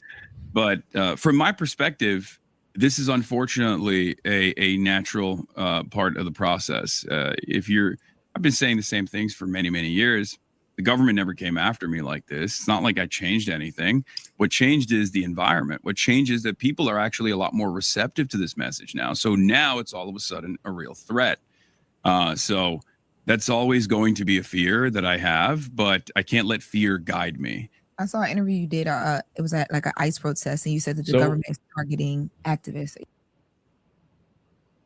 Just to be clear, to compare paparazzis to what Palestinians are experiencing by the Zionist entity, I mean, this highlights just either how he views himself as a martyr or how he wants people to view him, right? Maybe both, but at the end of the day, it's one or the other. To paint yourself as a victim to such a degree is preposterous. And the idea that, like, first of all, he's a streamer. He's the most popular political streamer. Of course, and you live in West Hollywood, of course paparazzis are going to come in, like, try to, like, capture photos of you. And it's just part of the fucking gig. Like, this is what you signed up for. You don't have the right to privacy when you're that famous in West Hollywood, especially. So, again, because he's never experienced any oppression, any actual true consequence for his actions, he cries about the smallest things that are very normal to people with his level of celebrity. So yeah, I don't know if you wanted to skip to the Zionist part. Sure. So I have, is that where he starts talking about Greenblatt? I'm actually not sure. I didn't get a timestamp of that. My apologies. Yeah, I don't have a timestamp either. That was the problem, because again, you got to scroll through a 3.5-hour show on Netflix to find this interview. Let me see if I can find it here. Yes, exactly. So that's always been the case, right? And outside of that, I think there is a lot more apprehension of even like student protesters and whatnot nowadays. I mean, I believe Michigan restarted another case with the federal government for student activists. I believe it was 7 of them that are now being prosecuted by the federal government. I don't want to get the details wrong, but I looked into it because Kash Patel comes out and he's like talking about this thing as though they got Osama bin Laden. This is like, yeah, the 24-minute mark. It's not great, but you know, this is not, you haven't uncovered it's part of the reason why their apartheid has been far more resilient than the South African one. Have you had conversations with, like, you know, Jonathan Greenblatt from the Anti-Defamation League? I've been trying. Okay. I would love to. I mean, on the back end, I tried to make something happen, and he has been very resistant to it. Because, I mean, what conversation are we gonna have? Damn, that's my backyard. They're coming for you. That's how it goes. Yeah. Mind, just in case. You're cooked. You just never know. You said what kind of conversation could you have? I think that it could be a conversation that could help people not see you as anti-Semitic. I think by talking to Greenblatt. This is where I flipped back onto the Breakfast Club and was like, this is so perfect for them. Why are you doing this? This is so absurd to make that suggestion. So my thing is, like, why would you even try and communicate with him? That's right? I mean, that too. Yeah, exactly. I mean, that's why they're perfect for each other. That's why I'm saying this is a layup for him. Against anti-Semitism often. That's why I say that. I know. I think Level 8 hype train. I think Jonathan Greenblatt knows I'm not anti-Semitic. I think that's the reason why he's coming after me. I don't think it's a confusion. Mm-hmm. The reason why he's coming after me, and not like, you know, there's definitely some vicious anti-Semites out there right now, right? The reason why he's doing that is because none of those guys are gonna convert his nieces and nephews, and that is a major problem, you know, because I've spent convert them to what? Anti-Zionism. Okay. Yeah, and I think that's a big problem for the Zionist lobby. It's a big problem for the multi-million-dollar advocacy network that exists in an effort to ensure that young American Jews feel a sense of connection to the state of Israel, even if they don't go there, even if they don't want to live there, even if they never will live there. They still feel like they have this association with the state of Israel and defend the state of Israel. And it's been fairly successful. These initiatives. I mean, it starts at like J School, you know, camp, and 3 minutes remaining. Level 8 hype train. any kind of community organizing, because a lot of Jewish institutions, Breakfast Club, still, and this is, what Millionaire, a millionaire, members of my community. Hey, only 30 minutes left. All that makes what I like. Hit the hydrate. Hydrate. Have told me, like a sense of loss that they feel once they come out and tell their parents that they are opposing Israel. They no longer can participate in a lot of these community events because they get chastised. Let me ask you a question. Isn't there nuance to that though? Because I feel like should you oppose Israel or should you oppose the Israeli government? Yeah, no, because I feel like when you say oppose Israel, is generalizing a whole community. No, it's by design. I oppose Zionism as an ideology. I don't have a problem with people living there. If they lived in a single solitary secular state, there would still be a lot of issues. I think there would probably be a lot. It would resemble the Reconstruction era here, but there'd be some growing pains. But whoa. I must have zoned out. I missed that the first time I heard it. I don't know where I went on that. Whoa. So it's good to go back to reconstruction? Oh. He called it growing pains, Dr. Ball. Come on. Oh my God. I missed that part. Because I did write down, I said, this is where I said, okay, now this was where I finally heard the full, like, but I missed that part. Holy shit. At the end of the day, as long as everybody got equal say and equal rights and equal. Because Reconstruction brought equal say and equal opportunity for everybody in the United States, right? We're seeing it now. We're seeing it now. Representation as opposed to the current occupation structure that exists, then yeah, it's fine. It's a country just like any other country, and there's going to be problems there. Yeah, any other settler, colonial. Yep. And yeah, any other, and there'll be problems, but it's just like Reconstruction, so it'll all be straight. Oh my God! Right now, I mean, there's Israel no way. There's no way of not like seeing him as spreading liberal Zionist propaganda. Now, the reason why I don't call him a liberal Zionist specifically is because I don't think he believes in anything. I think it's just depending on the audience, depending on what's current, depending on what's popular. I just think that he's for sale. His opinions are just completely morphed based on what is popular. And so with that in mind, that's the reason why I rather call him an opportunist than actually label him anything else. But what he's saying is liberal Zionist propaganda to promote the idea that one single state solution with equal rights for colonizers and the Palestinians living side by side might have growing pains, but they could work it out through democracy. What you're doing is you're rewarding colonizers, and you're completely removing, the ability of Palestinians to live at peace, especially those have been, ethnically cleansed and put in refugee camps for generations at this point. So I will admit, so while I will happily admit my own evolving politics as it relates to Zionism and anything else for that matter, but this has been one of my this right here, and I'm actually surprised I missed it the first time I watched it, because this traditionally would have been sort of my anchor right here, like that white liberals have gone so far out of their way to avoid Black liberation in this country that they will attach themselves to anything, from saving the whales to saving the earth to quote unquote saving the Palestinians. They bring that same whack ass liberal politics to all of those topic areas. And this is sort of my point. How could you have any appreciation for the history of this country, and particularly Black people in it, and make that kind of comparative comment about Reconstruction? And because the white liberal has even those who are relatively new transplants, as he is apparently, have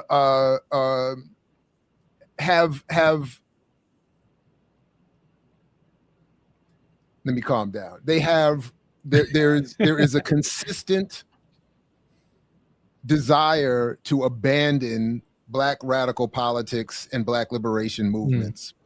So the incomplete, it makes perfect sense for a white liberal to point to the incomplete struggle of black people, call it reconstructed, and then use it as a fucking blueprint to lay down the foundation for his liberal Zionism as you're describing. I mean, it's I don't know, maybe my subconscious kicked in and said, let me turn off his brain while he hears that shit the first time, because it is super disturbing and it's been a huge issue in my particular activist experience that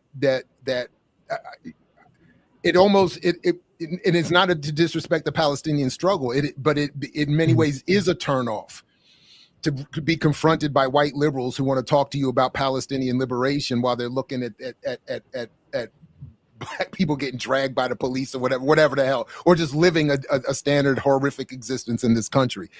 All right, okay, my bad. All right, yeah, no. Look, I get it, because and it's constantly this thing of they need a project that is external to their own reality, right? They're not willing to engage with anything in their own backyard. And again, I know that you're not saying, and I'm not saying that like what Palestinians are experiencing right now, genocide, should be put on the back burner or anything like that. No, it's the reality that like, wait a minute, you're essentially living in the precursor for Israel, and you're not even doing anything worthy of what you're advocating for supposedly happened in Palestine. So, and it's this. But it also goes back to Jordan. Sorry, go ahead. I'm saying this isn't like this Jordan Peterson thing of like you got to do your bed and first, and you got to like fix your own life before you engage with the rest of the world at all, right? No. But understand that like you need lead through your actions, and it's very clear that these white people, Hasan included, just are going to weaponize and use black people to their benefit whenever it's convenient. It goes back to the previous part where he was struggling with defining progressive versus left and liberal. It's not that we're saying, to your point, get your house in order and then this, that, and the third. It's that no, you're bringing your liberal and neoliberal politics to all of these subject areas, and that's why all of them have failed. Or to the extent that your contribution has been involved, it has been insufficient.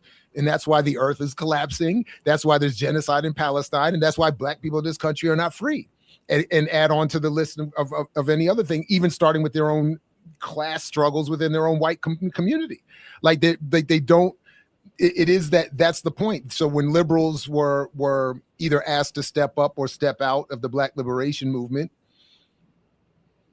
they went running into everything else, and then they said, fine, I will abandon black people and focus on Palestine. And then they go to Palestine with the same liberal Zionist nonsense, which is why we are where we are, in part, at least why we are where we are. Anyway, so but I missed that the first time. I'm shocked. That's crazy. Exceptional in some ways, where it's not like any other country, and I think a lot of its defenders try to present it as such. Israel is not dissimilar to how countries were formed, maybe maybe 100 years ago or 200 years ago, But then you're saying that it's okay to form them that way now by justifying your own, by making the argument you just made. So you're saying, I know 100 years ago this is how things were done, but now you're saying it's fine to do it again. Or to go through the process, right? To go through the same steps of those settler colonial projects that came before it. That clearly following the footsteps of the United States or Canada or Australia, the Zionist project will redeem itself. The Palestinians will finally be, treated like the other indigenous people and other settler colonial projects. And who wouldn't want that? Who wouldn't want that? Because it's just vague. Years ago, but this kind of siege warfare in 2026 is obviously going to be deemed unacceptable by people who do believe in liberal values and humanitarian values, because we should oppose it. That's what we learned. We learned in school that this is unacceptable when nations of the past did it. We're supposed to acknowledge that it was unacceptable when America did it. Now the problem is some people don't want to acknowledge that, right? Because this is a settler colonial occupation as well in its inception. That's how America was started as well. The mass, but we had Reconstruction, slaughter of the indigenous population, and the continuation of chattel slavery after that. So it's taken a long time for America to try to heal some of these racial wounds, and let's be real, it's not happening. It's not exactly. It's not exactly a success story.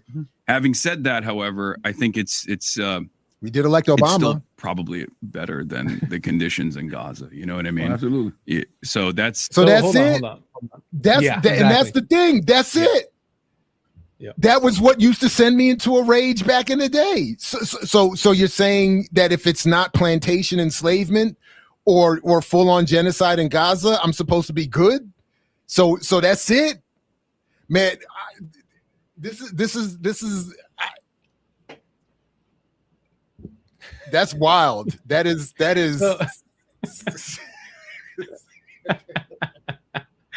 What are you complaining about, bro? I mean, because I won the lottery. Yeah, exactly. On top of that, I won the lottery. Also, like, my question for people like Hasan Piker, Chris Kunzler, they continue to pretend that like the U.S. somehow reached this post-settler colonial existence. And so my question to them is like, when is the cutoff? When does the settler colonial project become legitimate in your eyes? And how many indigenous people have to die? Or how long does the occupation have to exist for you to finally be like, well, it is what it is? Because that's what they're doing with the U.S. They're not calling for decolonization here either. So again, all I want to know is how many years and how many lives have to be taken for you to abandon Palestinians the way that you abandon indigenous people here. Just need reconstruction. That's what I want to stop. And I think the reason why the Israeli society broadly has shifted so far to the right in a matter of decades is because of this ideology that guides Israel. That was the other one. Shifted to the right. So again, from what? Israelis is, the socialist project. Are The socialist project at the start. Yeah, all the kibbutz that apparently were like proto-anarchists or whatnot, just like Jamestown, just equality and before the Kool-Aid. Before the Kool-Aid. Oh, that's Johnstown. Oh, my bad. That's right. Yeah. No, you meant Jason. You had it right. Yeah. My bad. Oh, my God. Before the moldy bread. Before the moldy bread. Yeah. Before the This is why you make the big bucks and we watch. I wouldn't be able to bear it. All right. I don't want to hear him. Again, let me get back to this. You have to be able to speak to the masses, to speak to the issues that the masses experience with the language that the masses understand. Yes. He's a man of the people. It's very frustrating for a lot. It's very frustrating. I'm not getting fascism because it is a fascist ideology, and even make these comparisons to Nazi Germany, which is very frustrating for a lot of people. They say that's anti-Semitic. Well, one thing that Giannis talks about in the book is he talks about how, these algo bosses is what he calls them. They monetize our emotions, and the greatest currency in the cloud capital is conflict. So has outrage become a business model? Yes. So I do just want to say very quickly that I did get this book that they're talking about, this Techno-Feudalism, What Killed Capitalism book by Yanis Varoufakis. Is that how you say his name? Yeah. And I can see why. I just read the intro and the epilogue, and I can see why Hasan and others, and why even Charlemagne would say they can appreciate the book, because it pretends to be, it presents itself as a radical critique of capitalism, but it reads more to me like an anti-Marxist, anti-socialist, anti-communist screed. There are a number of shots that he takes throughout the book, making sure that you are clear that, yes, while I'm criticizing capitalism, I am not advocating socialism, and I am not a Marxist, and I am not advocating communism. And he does something very slick that I noted in the book, that by only talking about what he feels are the shortcomings of Marx, he ignores every other thinker in the Marxist tradition or elsewhere. So there's not one mention of even of Lenin, Trotsky, Stalin, Mao. There's no Nkrumah, there's no Cabral, there's no Walter Rodney, there's no George Jackson, there's no other socialist experiment. So when he can say in the book, well, Marx never really outlined what socialism should look like. He just said people should build it. And that's why we ended up with Soviet Russia. And that's why we can't have that. And that's why we're having this problem now with techno-feudalism, because Marx didn't outline socialism. And I'm sitting there saying, Lenin, I mean, any number of other people did and tried to, and then were wiped out, assaulted, attacked. You know, so they always leave out this fact that the Western world does what it does to stop all of these efforts from growing in whatever various way.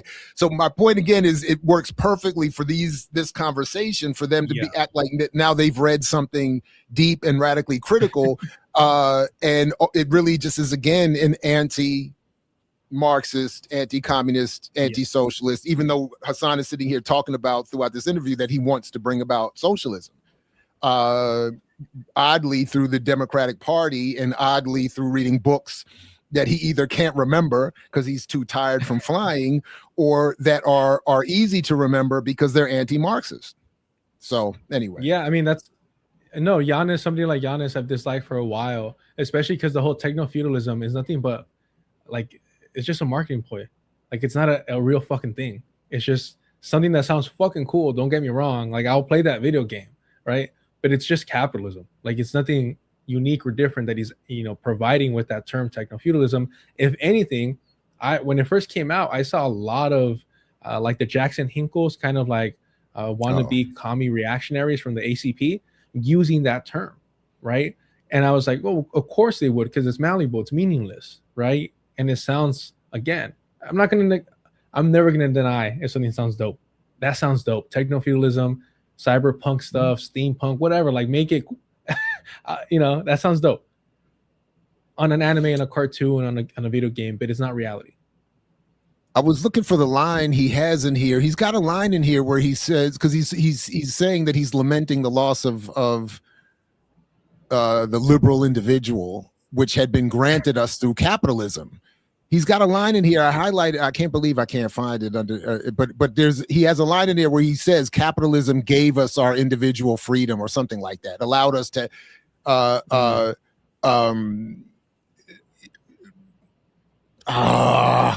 find it later. But anyway, it's in there. It's in the book somewhere. He says it's a line basically, acknowledging what capitalism gave us, and it's one of those kind of arguments where.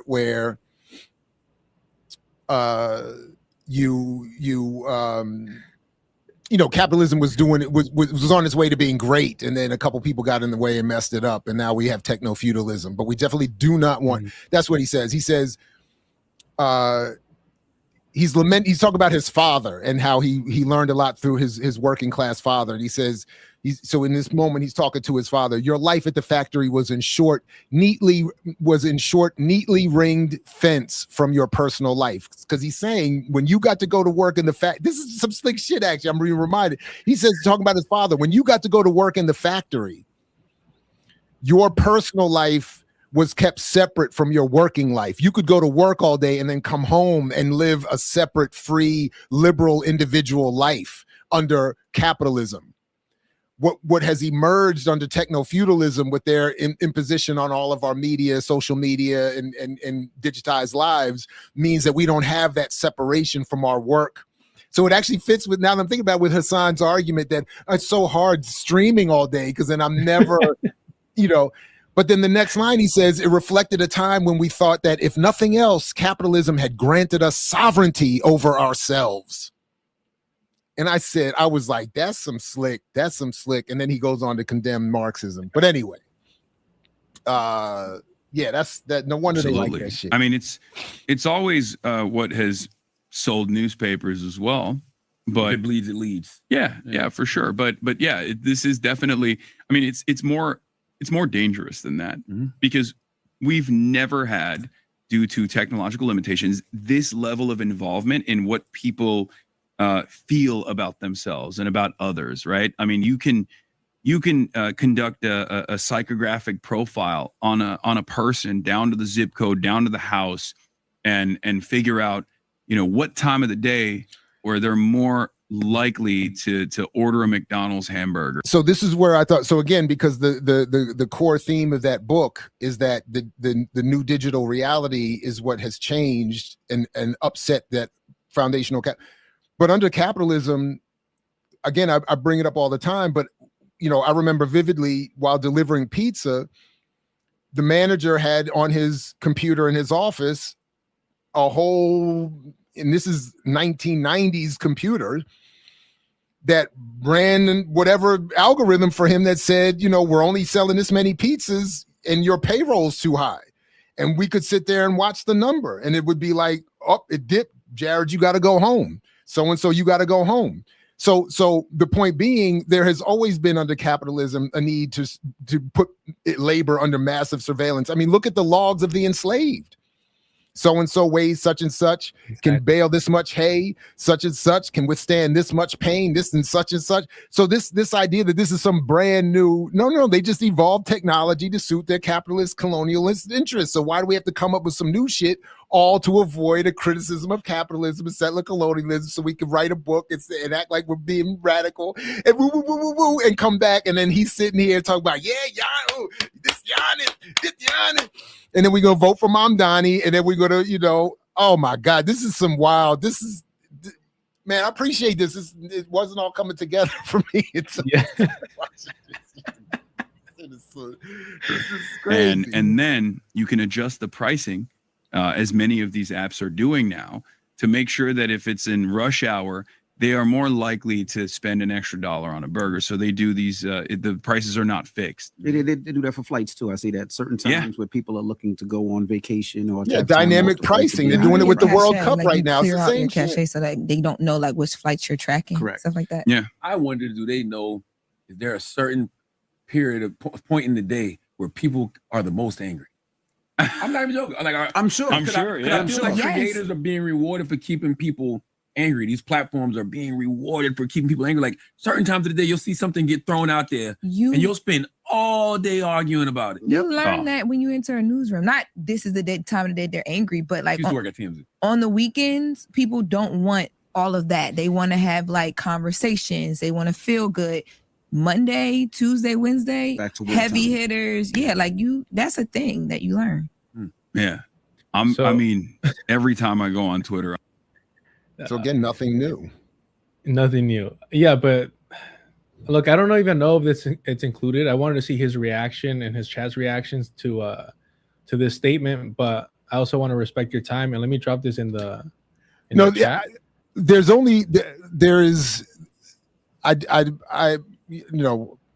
As I said, I didn't want this to turn into a deculturation, a marathon stream, but there is one more thing. There are a couple other things that he says that I made note of, but there's really only one more thing that he says that I definitely wanted to highlight, only because I am trifling, and this is where I recognize my own massive immaturity. No, let's do that. Let's go through your notes, and then in the we can wrap up whenever you're ready. I just dropped it in the chat. No, I'll play. Where he talks about Israel formation. Oh no, let's you sure? Hold on. Yeah. Israel doesn't have a right to exist. I think Israel in its current formation, given that it's a settler colonial operation that's seeking out the expulsion or complete extermination of the indigenous population, as an apartheid state, does not have a right to exist. It's like, for me, it's like saying, does Nazi Germany have a right to exist? Or does apartheid South Africa have a right to exist? Does Rhodesia have a right to exist? No, of course not. People have a right to exist. People do exist. Israel currently exists. It's just a matter of, are they following international humanitarian laws? And they certainly are not. And I want to change that. I hear people that are anti-Israel, So all the Zionist project has to do is follow international law, human rights, and they could keep the land that they stole. They can continue to occupy Palestinian land. And the thing is, some people say, well, wouldn't following international law or human rights basically end the Zionist project? No. Look at South Africa. He gives his Look own at the example. United He refutes States. his own. Yes, he refutes his own fucking position by providing his own examples that contradict that. You have to decolonize. You have to completely obliterate the settler colonial project, and you cannot allow it to exist, or else it's going to mutate, which is what they want. They want to see it transform into something that they don't have to pretend to care about, something less overtly violent. And this isn't like the first time that, like, I swear, like, this is the same talking points that you see from like the Majority Report and other people. Like, they advocate for this idea of, it's a liberal Zionist idea of transforming the Zionist project into something salvageable by respecting human rights and democracy. We can't have you on here without a good Sam Cedar clip. We got to have at least one good Sam Cedar clip. Have the right to exist. Of course it does. Of course. So you might want to slow it down. It does exist because people live there. That's why they have the right. Because saying that it doesn't exist would mean expelling. Oh, this is why isn't it letting me? I can't. No. Am I not allowed to? All right, everybody, just listen. Yeah, I mean, when people ask the question, does Israel have the right to exist? Of course it does. Of course, people in Israel have the right to safety. Of course, because it does exist and because people live there. That's why they have the right. Because saying that it doesn't exist would mean expelling 9 million Israelis that live there. Yeah, I mean, when people can't do that. Nope. Can't do that. So once it's done, it's done. That's why they say possession is 3/5 of the 9/10 of the law or whatever, right? Because once you have it, yeah, go ahead. Sorry, there's a longer clip because I want her justification and what she hopes happens aligns perfectly with what Hasan was saying. That was just like a shorter version of it. Of course, people in Israel have the right to safety. Of course, because it does exist and because people live there. That's why they have the right. Because saying that it doesn't exist would mean expelling 9 million Israelis that live there. No. The point though is that does it have the right to exist in a way that is a permanent apartheid state and an occupation where there's 2.4 million people plus that have no rights, like don't have rights of movement, don't have rights to drive on certain roads. Only Israelis have that right. Don't have rights over their water supply, over their electricity, over their futures. And I mean, no, Israel does have a right to exist and should exist because it does. But it needs to also include the rights of Palestinians. That is the central question here. And so when people ask that question, oftentimes they're asking, does it have the right to exist in an exclusionary way? And I would say that is a violation of international law in the way that it has been conducting its business. Would be great. Again, you owe her an apology now that we heard the whole clip in its context. Yeah. I remember, Ugo Matai and Laura Nader, and I haven't read too much beyond that book in this subject area, but their book Plunder talked about the role of the so-called rule of law in establishing colonial order. It's a precursor to the colonial establishment of new rule. So whenever I hear that, ever since then, for almost 20 years now, whenever I hear that phrase "rule of law," I'm like, international rule of law. That's watch out. But again, like Kwame Ture told us about the liberals. Like say that again. Kwame Ture warned us about these liberals on the pitfalls of liberalism. Like their role is to maintain the status quo. And for them, the status quo is international law, quote unquote, equal rights for everyone, the end of apartheid, right? Everything that they've normalized and where they've been comfortable, succeeded, and won the lottery. Every moment of the day that I waste on Twitter is a moment where I'm more angry than I was before I got on Twitter. But I'm sure you're being targeted. I'm sure these algo bosses, these technologies, they're targeting your feed on purpose with things. You probably arguing with bots all day and don't even know. Yeah, I know I am, and I still do it. I was gonna say, because like, how do you rationale in the mix of all of this, right? Because your platform is so big, but there's also this whole business structure and model that people are like, I don't want to support or I do support. Yeah. I mean, I just know what I believe. I have a moral compass, and I abide by that, and I keep pushing regardless of whether people appreciate what I'm doing or not. And in my experience, most of the people that have developed a negative attitude about me or what I do have never actually encountered me without some kind of negative filter. And let's be real, I've pissed off a lot of very wealthy people, including Elon Musk. Now, sure, maybe I brought that on myself. I've had now 2 of his baby mamas on my stream. and hold on, wonderful trans daughter. I can't stand like just how he normalizes his misogyny and it gets excused. And one, this is hella performative too, right? Calling them baby mamas, right? And so, but one of the women that he had on recently was he's talking to a black set of hosts. How else is he going to make the point? How are they going to understand? Right. How would they understand? The mother of his children? Huh? What is that? I don't understand the phrase. Especially because what Elon is doing is so much worse than the negative, stereotype or the concept of a baby mama, right? That's just your baby's moms. But what Elon is doing is what a lot of these weird white supremacist cultish individuals are doing right now, like Peter Thiel, where they want to spread their seed around, right? Like it's the purpose of saying my genetics will save the world, and so I need to spread that as far as wide as possible. Yeah. So it's not in any way like a romantic endeavor, or it's for them. It's all narcissism, right? They don't even view them as their children; they just view them as their genetic, continuation, right? So it's a lot more than whatever he's trying to do here. But also, one of the women that he had on, he was completely being gross and disrespectful towards her in terms of basically referring to her this is crude, but what he said was that, Elon sent his DNA to her on a napkin for her to use, all right, to impregnate herself. And she was really uncomfortable. And mind you, I'm not sympathetic to this, grifter reactionary, but I'm like, bro, you're still talking to a woman, and you're what are you doing here? And he just laughs.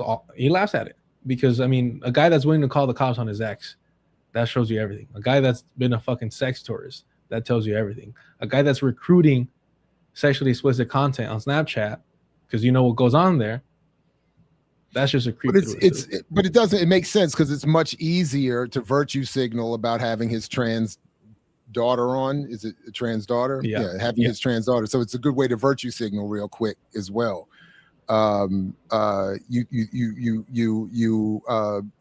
You blacken yourself up by saying baby mama to your hosts, and then you virtue signal to your liberal audience by saying I platformed his trans daughter, and then you don't have to pay any attention to what you're talking about, or any, with all due respect to what I'm sure is a negative experience having him as your father.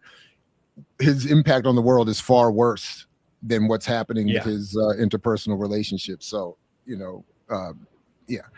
did just preside over the firing of several 100,000 black women from the federal government, just that by itself. But, whatever. But I platformed. Who is way cooler than he is. And I think that's probably frustrated him quite a bit. I know that has. But, I oppose his position of power in general. One of them said that he straight up helped to steal the election or rig the election, right? Yeah. Actually, St. Clair was talking about how Elon was. I saw those text messages. Yeah, he was he was implying that he might have done something. I think there's definitely it's. I don't know if that's proof enough. I think it's nothing off limits when it comes to that. Like you said, you spoke to those baby moms on the stream. You had this trans daughter on the stream. It's nothing off limits when it comes to streaming or what you want to discuss or talk about. They're talking about the state of the world. Some people don't talk, because you and Elon don't mess with each other, but some people will keep it into just me and Elon, or just the politics, or just the this. But when you have somebody's family on there, a daughter on there, this is the most powerful person on the planet, right? The people that are close associates at some point in their lives are also become powerful by design, right? So I think it's good to develop a better understanding of this guy who has tremendous, demigod-like powers, basically, over the American economy, over the global economy. A guy who's creating riots in places like the UK. It's happening right now. There's anti-immigrant pogroms taking place in Belfast at this moment, and Elon Musk has been fully in support of that.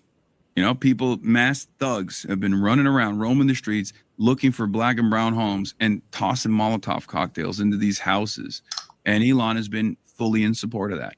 And I know for a fact that Twitter has played a major role in that. Oh, yeah. So it's not just about like ruining your day because you saw something. No matter what, Hasan, I love you, but please don't fall for the system like Adam or other new up and comers. What are you talking about, dude? Hustlers that turn around and manipulate the way people feel about certain things. They egg it on. They lean into pre-existing social constructs that have been very powerful at motivating a lot of the masses and keeping the masses divided, really. I mean, white supremacy is one of these tools, right? And Elon hits that button all the time. And I think it's important to understand what his ideological journey looks like. And he's not going to come on my stream anytime soon and have a normal and honest conversation with me. So if there's any other way that I can develop a better understanding of the most powerful person on the planet and their background and what motivates them, then I'm going to take that opportunity. I haven't talked to Elon or anyone he knows that I'm aware of, and I'm pretty clear on what he's up to. I don't feel like it. What is the need to sit down with him for? He wants the views. That's why he's so desperate to have Bernie on his. Yeah, I mean that would be great. Sure, right? He'd get a lot of views, but he's pitching it like this is the way he can learn, as if. You know, by the way, isn't he supposed to be media savvy? I mean, people will absolutely give you an interview to manipulate you and not be on it. Like, so, I mean, all of that is ridiculous. Anyway. But isn't your Twitch stream like one of the Twitch's biggest, like, subscribe to? Okay. Yeah, I mean, it's big. It's definitely. We got a pretty solid community. I wouldn't say I'm a kingmaker in the way that like people present it. You know, if there is good harmony with candidates that have, you know, the fundamentals, that have the policies that are that have a lifetime of advocacy work and organizing work or like experience that you can point to.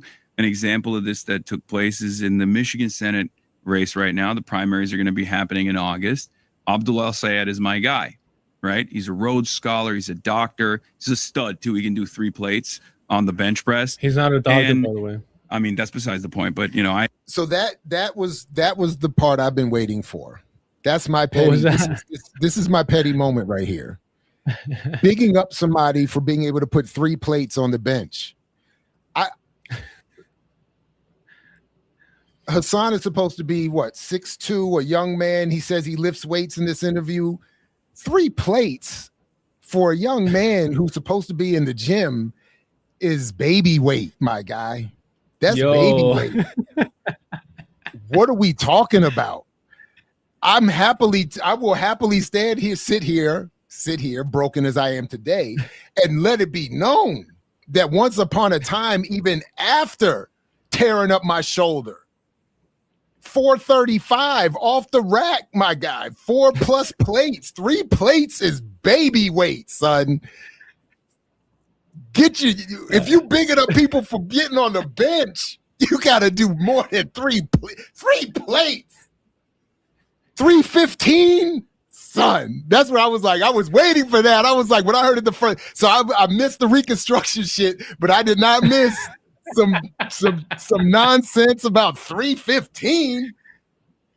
Exactly. Get your weight up. Politics, bench press, all of it, son. Can't vote for no. Anyway, 3. So to the candidate who's doing it, all respect. Bigging it up like this guy is crazy. I like that. I love that personally. I was about to say, you know, I've said, known. I love it personally. That's why you whack. Never mind all the liberal Zionism and all the shit Carlos been talking about. Big it up 315 as if this is some remarkable feat is crazy. Crazy. He's misleading the masses in the weight room. Oh man. Anyway, my bad. Go ahead. You were going to say something? Yeah, no, I mean, look, that fool's not even a real doctor, by the way. Like he has an MD, but he never actually did, you know, his rounds to be an. He didn't do his residency. Oh, yeah, or he just got the degree. Yeah, he did some like some time, but not the actual appropriate amount of time to to be. And while we're at it, recognized as let's a- remind. I don't know the person, so I'm not suggesting that everybody who does a Rhodes Scholarship is a Rhodes like thinker. But we should be reminded that Cecil Rhodes left the Rhodes Scholarship explicitly, as he said, to make sure that white men knew that in perpetuity they were meant to rule. He wanted to make sure that that white men were being funded forever after he conquered the entire African continent to start that Rhodes Scholarship. So if I did not know that. Oh yeah, Cecil Rhodes. Oh, absolutely. And he wrote he was very clear. He said even his greatest. The things I always remember is that he said we have to get whites out of England because the cities are overcrowding, so we have to colonize the rest of the world just to save ourselves. Then he said, obviously from Cape to Cairo, and the famous picture of him standing astride the entire continent. He did De Beers Diamond Mine, of course. One of my former comrades, and I'm sorry I missed this part of the trip, did get to urinate on his grave when we were in Southern Africa at one point, and I missed that part, and I regret it. But then, of course, he left. He said that he regretted that England and the United States had split because that was the divide of the great white empire. So he was saying the Rhodes Scholarship was meant to bring all of it back together. So wow. If the world had shifted and they wanted to continue to fund people to study, they should come up with a different name and put that to rest. But yeah, so whenever I hear Rhodes Scholar, I'm always like, Yeah, because I hear them brag about that all the time. Wasn't Obama one as well? Probably a lot of elite people get it. Yeah. And it's like it is part of that stepping stone. Yeah. Well, because it's elite. They just leave out the history. I mean, of literally, it. Yeah. So, Just signaling to rich people that you're good, that you That's know right. where the lines are. Yeah. Wow. That's right. I did want to say, because he did bring up Ireland. He went on the tour in Ireland, and Hasan took a photo of him reading James Connolly, right? One of the books that he couldn't remember, right? And so because of that, on stream, we went over socialism and political reformers, something that Colony wrote. And it literally goes against what Hasan is doing with his entryism, not entryism of the Democratic Party through DSA.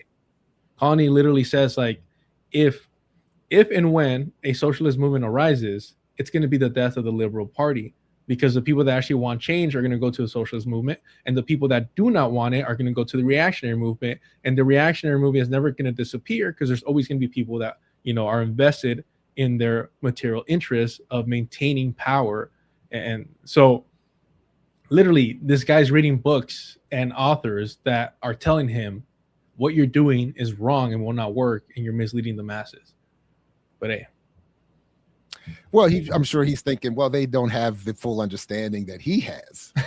An improvement upon their analysis of Abdul, and I've hung out with him. I've done fundraisers online, small dollar donations for my community for his campaign, because he doesn't have any corporate PACs. He opposes corporate PAC money, and he's APAC has said that they're going to deploy $30 million in his race, right?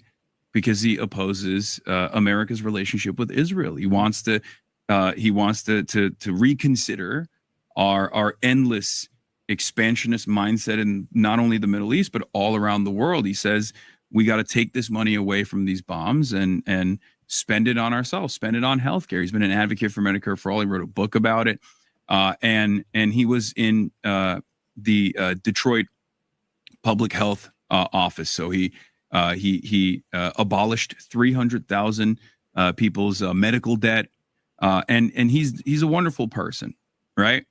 But he wasn't getting a lot of attention initially in his race, and he reached out to me. He said, "Oh, let's do a campaign rally together." And I had already done stuff with him. I traveled to Dearborn, we worked out, played basketball, all this stuff. So I didn't really think about it. And then all of a sudden, out of nowhere, the entirety of the right wing and also a lot of center-right forces in the Democratic Party started writing articles about the dangers of aligning with someone like myself. Abdul Al-Sayed is now in first place. He was in third place when they were talking about that. Wow. And since that happened, there was like a month-long process where they were like, we should oppose Hasan Piker. He's bad. And his opponents, Mallory McMorrow, compared me to Nicholas Fuentes. Again, a white nationalist, neo-Nazi. Just the exact oppositional figure to my. But he worldview, supports right? Yeah, I've heard both rhetorics. I wouldn't put you in that category. Yeah. Yeah. Yeah, it's okay to it's disgusting. Man, it's so Go ahead. It's all right to support Grant Plattner, who literally like murdered people in Afghanistan and Iraq, who got a Totenkopf chest tattoo, who got a Celtic dog whistle to cover it up, who has consistently lied about his involvement as a mercenary. That's okay. That's fine. But Nick Fuentes is beyond the pale. And I'm not here advocating for the reform of Nick Fuentes or anything like that. But it's just preposterous how there is no consistency whatsoever. Grant Plattner has done nothing to prove that he is, repent or regretful of anything at all whatsoever. And it's truly frustrating because I'm at a point, Dr. Bonk, and honestly, like, call me out or just help me out here. Like, it feels like Grant Plattner is being set up to be like the modern version of American Hitler because of this whole populist, nationalist, socialist movement.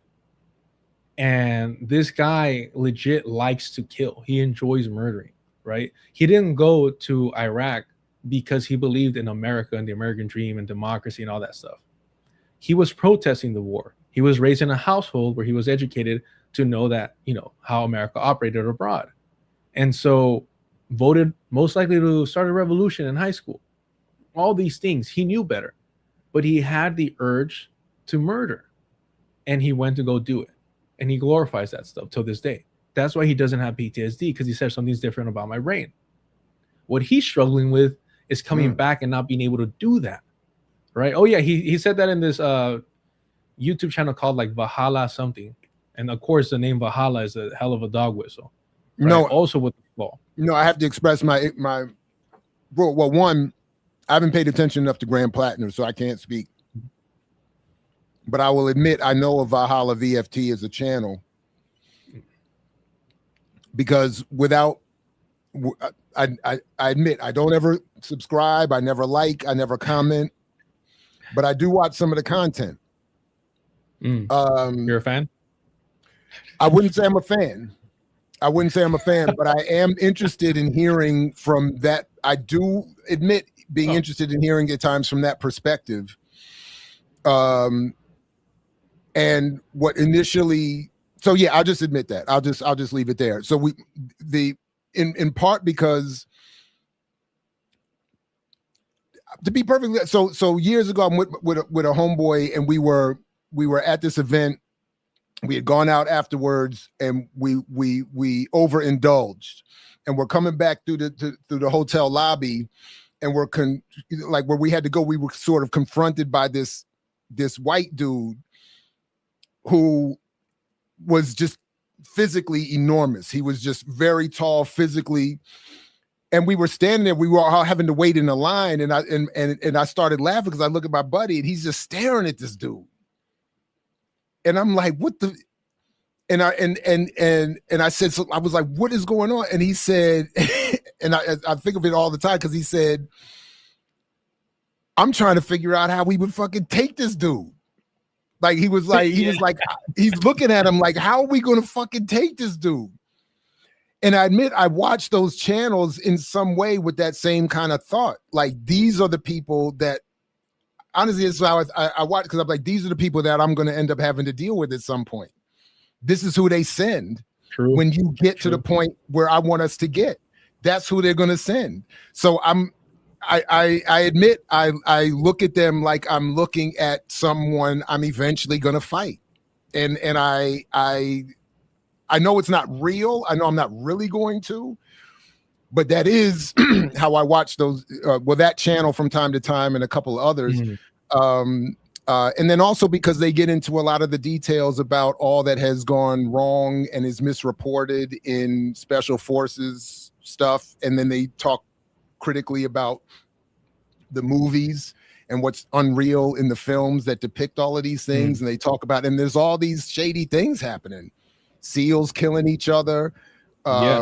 It's kind of like the Fort Bragg cartel book, where they're talking also about all the dope that they're all doing. And opposite of this Plattner dude, they talk about, and this Valhalla dude said himself, he said, we're all psychopaths. He said, for me to have been trained to do what I went and did over there, and then to come back here and not do it while I'm here takes all the effort. So anyway, I admit, I you know, so yeah, but Yeah. You know, not a fan, quite the opposite, but I do watch on the time, but I have not seen Plattner, and I don't know enough about him, so I don't know. I'll have to take your word for it at the time. For the time, in terms of the American Hitler, that's what can I say? I mean, can you imagine somebody with that mentality of? I mean, of course, we have a bunch of people in power that are sick and depraved, but they're all cowards in the sense of like they're just signing a pen, right? They're just signing things off with a pen. They're pressing a button. They're giving the order. Somebody like Graham Plattner needs to feel the vibration of a machine gun to feel complete. That's wild, but I get it.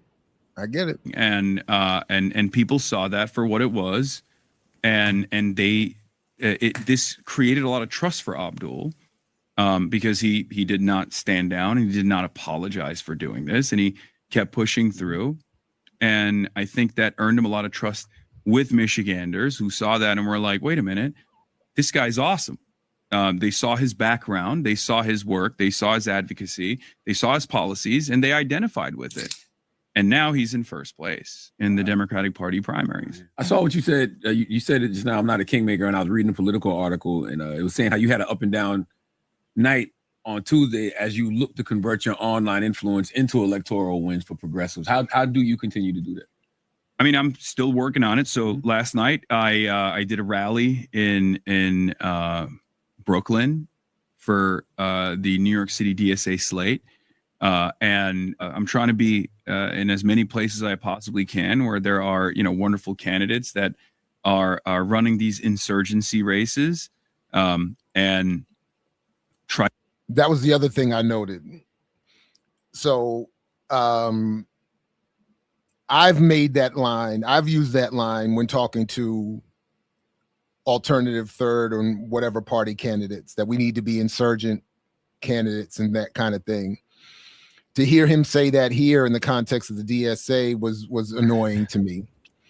But yeah. What did you just drop in here? We went on the part I want to go. Do you want me to pull up this last? Oh, we went through all the stuff in the video you want, so you want me to pull up this last one here? Is that what you're saying? No, I'm saying, because I know you mentioned you took notes, so I'm saying like we're good to cover whatever it is that you still wanted to talk about, but that was it. So the only other thing that I have a note on is that the insurgency campaign piece, then he says he makes a note that Mamdani has broken through, but there's no analysis of the specificities around why Mamdani got elected, and of course what are the limitations of that election and what ultimate value that might be beyond it. Like, he doesn't get into all that. So he's depicting it as though the insurgent campaigns he was working on the other night in Brooklyn are represented in Mamdani, and Mamdani's a breakthrough, so there could be others. And I just thought that was wild and a miscalculation. They referred to him as a kind of liberal Joe Rogan, and then he said he likes any kind of marketing he can get. Those are the only. That was that's it. True. Yeah, that was it. No, that's pretty accurate. That's the most honest thing I've heard him say, for sure. Yeah. So what I will say about Mamdani is just the normalization of and glorification of what essentially is Bernie's project of National Socialism is what I'm afraid of somebody like Graham Plattner being in charge of, because you see individuals like JD Vance with the whole hillbilly eulogy and all this nonsense. Like, it's all a character. It should be a eulogy. Care. It was an elegy, but it should be a eulogy. That was a nice little Freudian slip. So wait, what is it called? I'm sorry. It's an elegy. But you said eulogy, and I said that's a nice little slip. I was like, that's slick. I like it. I was like, all right, yeah, that works. That works. Yeah. Now, we can eulogize it. We can Shit. All right. Yeah. No, I haven't read it, but I haven't either. I just know that I've seen critical reviews of the movie they made out of it, which I thought was, and what I saw, what actually the comparison that I kind of appreciated was that he's the white hillbilly version of what we've seen, of Obama, whatever, the whatever versions come out of other communities that are supposed to be oppressed. Clinton was kind of that too. Clinton bit, had that little Arkansas thing. Yep. They tried it with Carter. They tried it with Baby Bush by Texifying him, even though he was a Connecticut, Yaley and all that kind of stuff. They do all that kind of shit all the time. So yeah. But yeah, go ahead. For sure. So what I'm afraid of is that while JD Vance is going to do whatever Peter Thiel or whoever the donors tell him to do, that Graham Plattner is a true believer. And he's not anti-war. If you read his actual campaign, he's against meaningless or endless wars. But essentially what he wants is an effective war machine. What he wants is that's what Obama said. He's against bad wars. Exactly. Yeah. So he wants to compete with China in terms of their manufacturing capacity in war. That's what he wants. He wants to, encourage more people to sign up to the military by increasing their pay. So it's kind of like all these things is fun wars where they get to bully indigenous people, where they're, the powerful empire versus just indigenous people. He didn't talk about going into World War II. That's how you know this man's a coward. He didn't talk about actually, fighting in World War II, mainly because he'd be, forced to to go one-on-one against his fucking heroes. Right, the people that inspire him. So you're gonna break his heart. Jeez, yeah. But yeah, I'm at a point where I'm terrified of a Graham Plattner presidency, because I think that's next. If he wins Maine, the next step is presidency. Everything that's already been exposed about him has done nothing to dissuade the white people supporting him.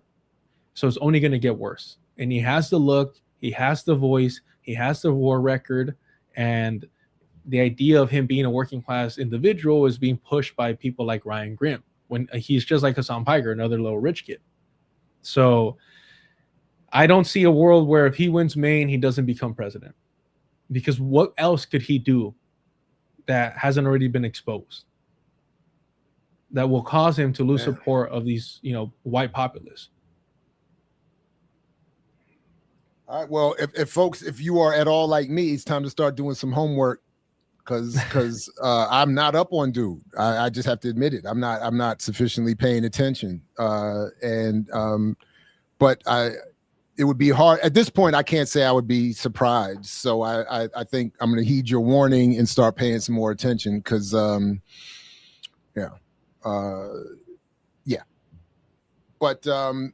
I do need to start to get out of here. So let me just I want to thank Carlos and Shupavu. I don't know if you're even still here. It's great to see you come through and join up. Salute to you and Kevin Rashid Johnson, ongoing political prisoner. I'll be working on the essay I'm supposed to be soon.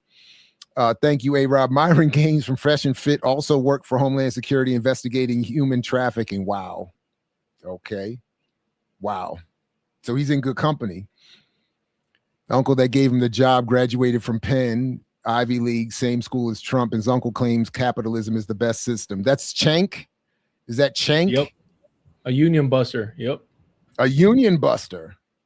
Oh, no. He claimed that the union that was trying to organize the TYT was a political hit job by the Democratic Party to stop him from winning his like campaign that he got 1% of the vote of. And it was essentially everyone sided with him, from Mike Figueroa from the Humanist Report to Emma Vigeland from the Majority Report. You have countless of so-called leftists that sided with Cenk Uygur against the TYT union.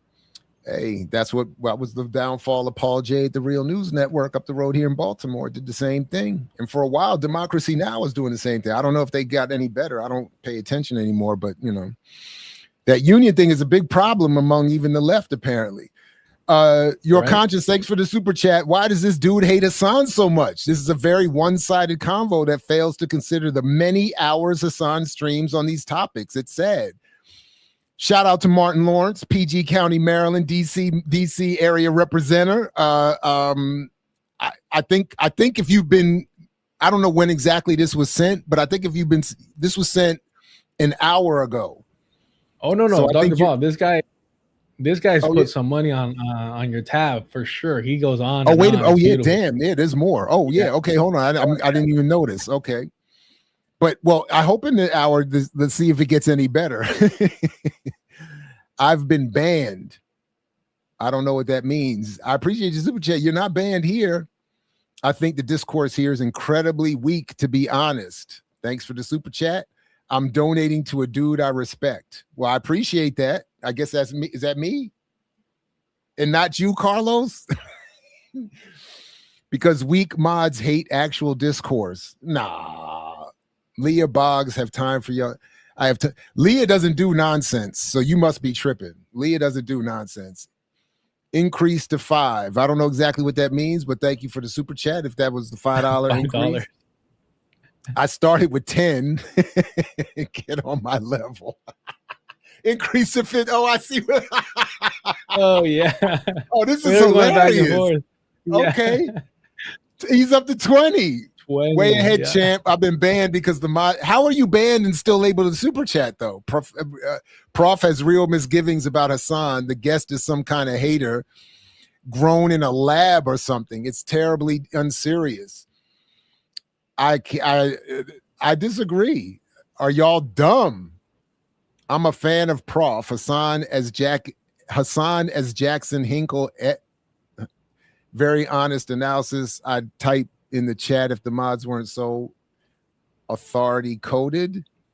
I'm sorry, man. My bad. I appreciate the super chats. I mix what I like. Hype train. Oh, he's still going. Professor Hasan. Yeah.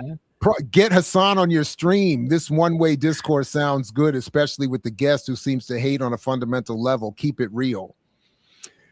In general, I don't feel that that's necessary. I don't think, and I don't have any qualms with what's been said about Hasan. To be so clear, I will. Hasan does not go on smaller channels. Yeah, Hasan, if you can't help him out, he won't go on your channel. And this includes like his orbiters, like Mike from PA and people like that, Denims, Frogan. He won't interact with them directly. Oh, and well. even though they go to bat for him, have been sued by his former business partner Ethan Klein, he won't help him out. This is a businessman, like legit. Like he was trained by Cenk Uygur to play this character. The same way that Cenk Uygur was on MSNBC and then started playing this like populist character. The same thing that Crystal Ball from MSNBC is playing now. No relation. Hasan, no relation. He coached Hasan and trained him to be this like the far left political commentator. It's just a business. It's a marketing ploy. Appreciate you, Geo74. Thank you very much. Y'all haters complain about how much I'm spending. Kick rocks. The mods banned my comments. I'm still here. I'm still supporting. Guests. The guest is great. I don't know what the problem is. Then you hate this guest. I'm done. Just wanted to call a spade and reacted badly when y'all made it impossible for me to argue my POV in the comments. Well, I don't know. So I was saving this one because again, if Elon is worse than Nick Cannon, and we should support black businesses. We got to support black. You know, my buddy Jared Ball, Dr. Ball, who is at Morgan State, talks about this myth of black buying power. Another brother who teaches at Duke University, Sandy Darity, says, you know, we can't pool our money together and using that buy our way out of oppression. Right. This is never buy your way out. You can't buy your way out. We can't create enough millionaires in a capitalist society. It just can't. Nick, as much money as you do or don't have, you can't write a check for everything you worth and free us. Right. It's not possible in a capitalist society. Right. I mean, LeBron James, that's great, brother. You're an employee. Yeah. You could be making $100 million a year, but guess what? Any cat that can write you a check for $100 million a year is making more money than you can count. You know what I'm saying? And it's unfortunate. I can't help it. They should have never let me find that clip. That's a great gem. I saw that earlier. Yeah, I was like, run that into the ground. People gonna be mad at how much I play that joint. Okay, again, then you should hate the guest. I'm done. One to call. Oh, well, I already read that one. My bad. And then last one, get Dr. Ball and Hasan together. I don't, so look, even if what Carlos, notwithstanding, if wasn't true, and Hasan would deign to speak to smaller channels, people with smaller channels, I don't know what the value is in that. I don't know what the kind of in the same way that I don't see him having any value in arguing with Greenblatt. I don't know what the point would be in us having, there's no, I don't, so it's, and it's all good. I mean, it was I think we kept it, to non ad hominem criticism of politics and public, statements and whatnot. I don't feel like we went overboard or anything like that. So everybody should be all right. But anyway, my man, thank you very much, Carlos. Any wrapping up, concluding comments for today? And when are you going to be live next on your platform? Yeah, no, I appreciate the time always, especially with the little hiccup, at the start. So thank you so much for being flexible with me, and always giving me time, which I appreciate both here on I Mix What I Like and Black Liberation Media. Yeah, I mean, check out my channel, Deculturation. I think tomorrow, Saturday, right? Tomorrow, they're going to be watching Battles of Algiers on the Discourse. So that's always fun. I'll be there. Yeah, the community that's been gathering around the channel has been really awesome. And a lot of it we share. So I appreciate that. I always try to bring receipts in order to prepare for, the Hasan supporters, the Sam Cedar supporters, because I don't dislike them for no reason, right? I have the evidence I'm willing to show you throughout the years of their positions.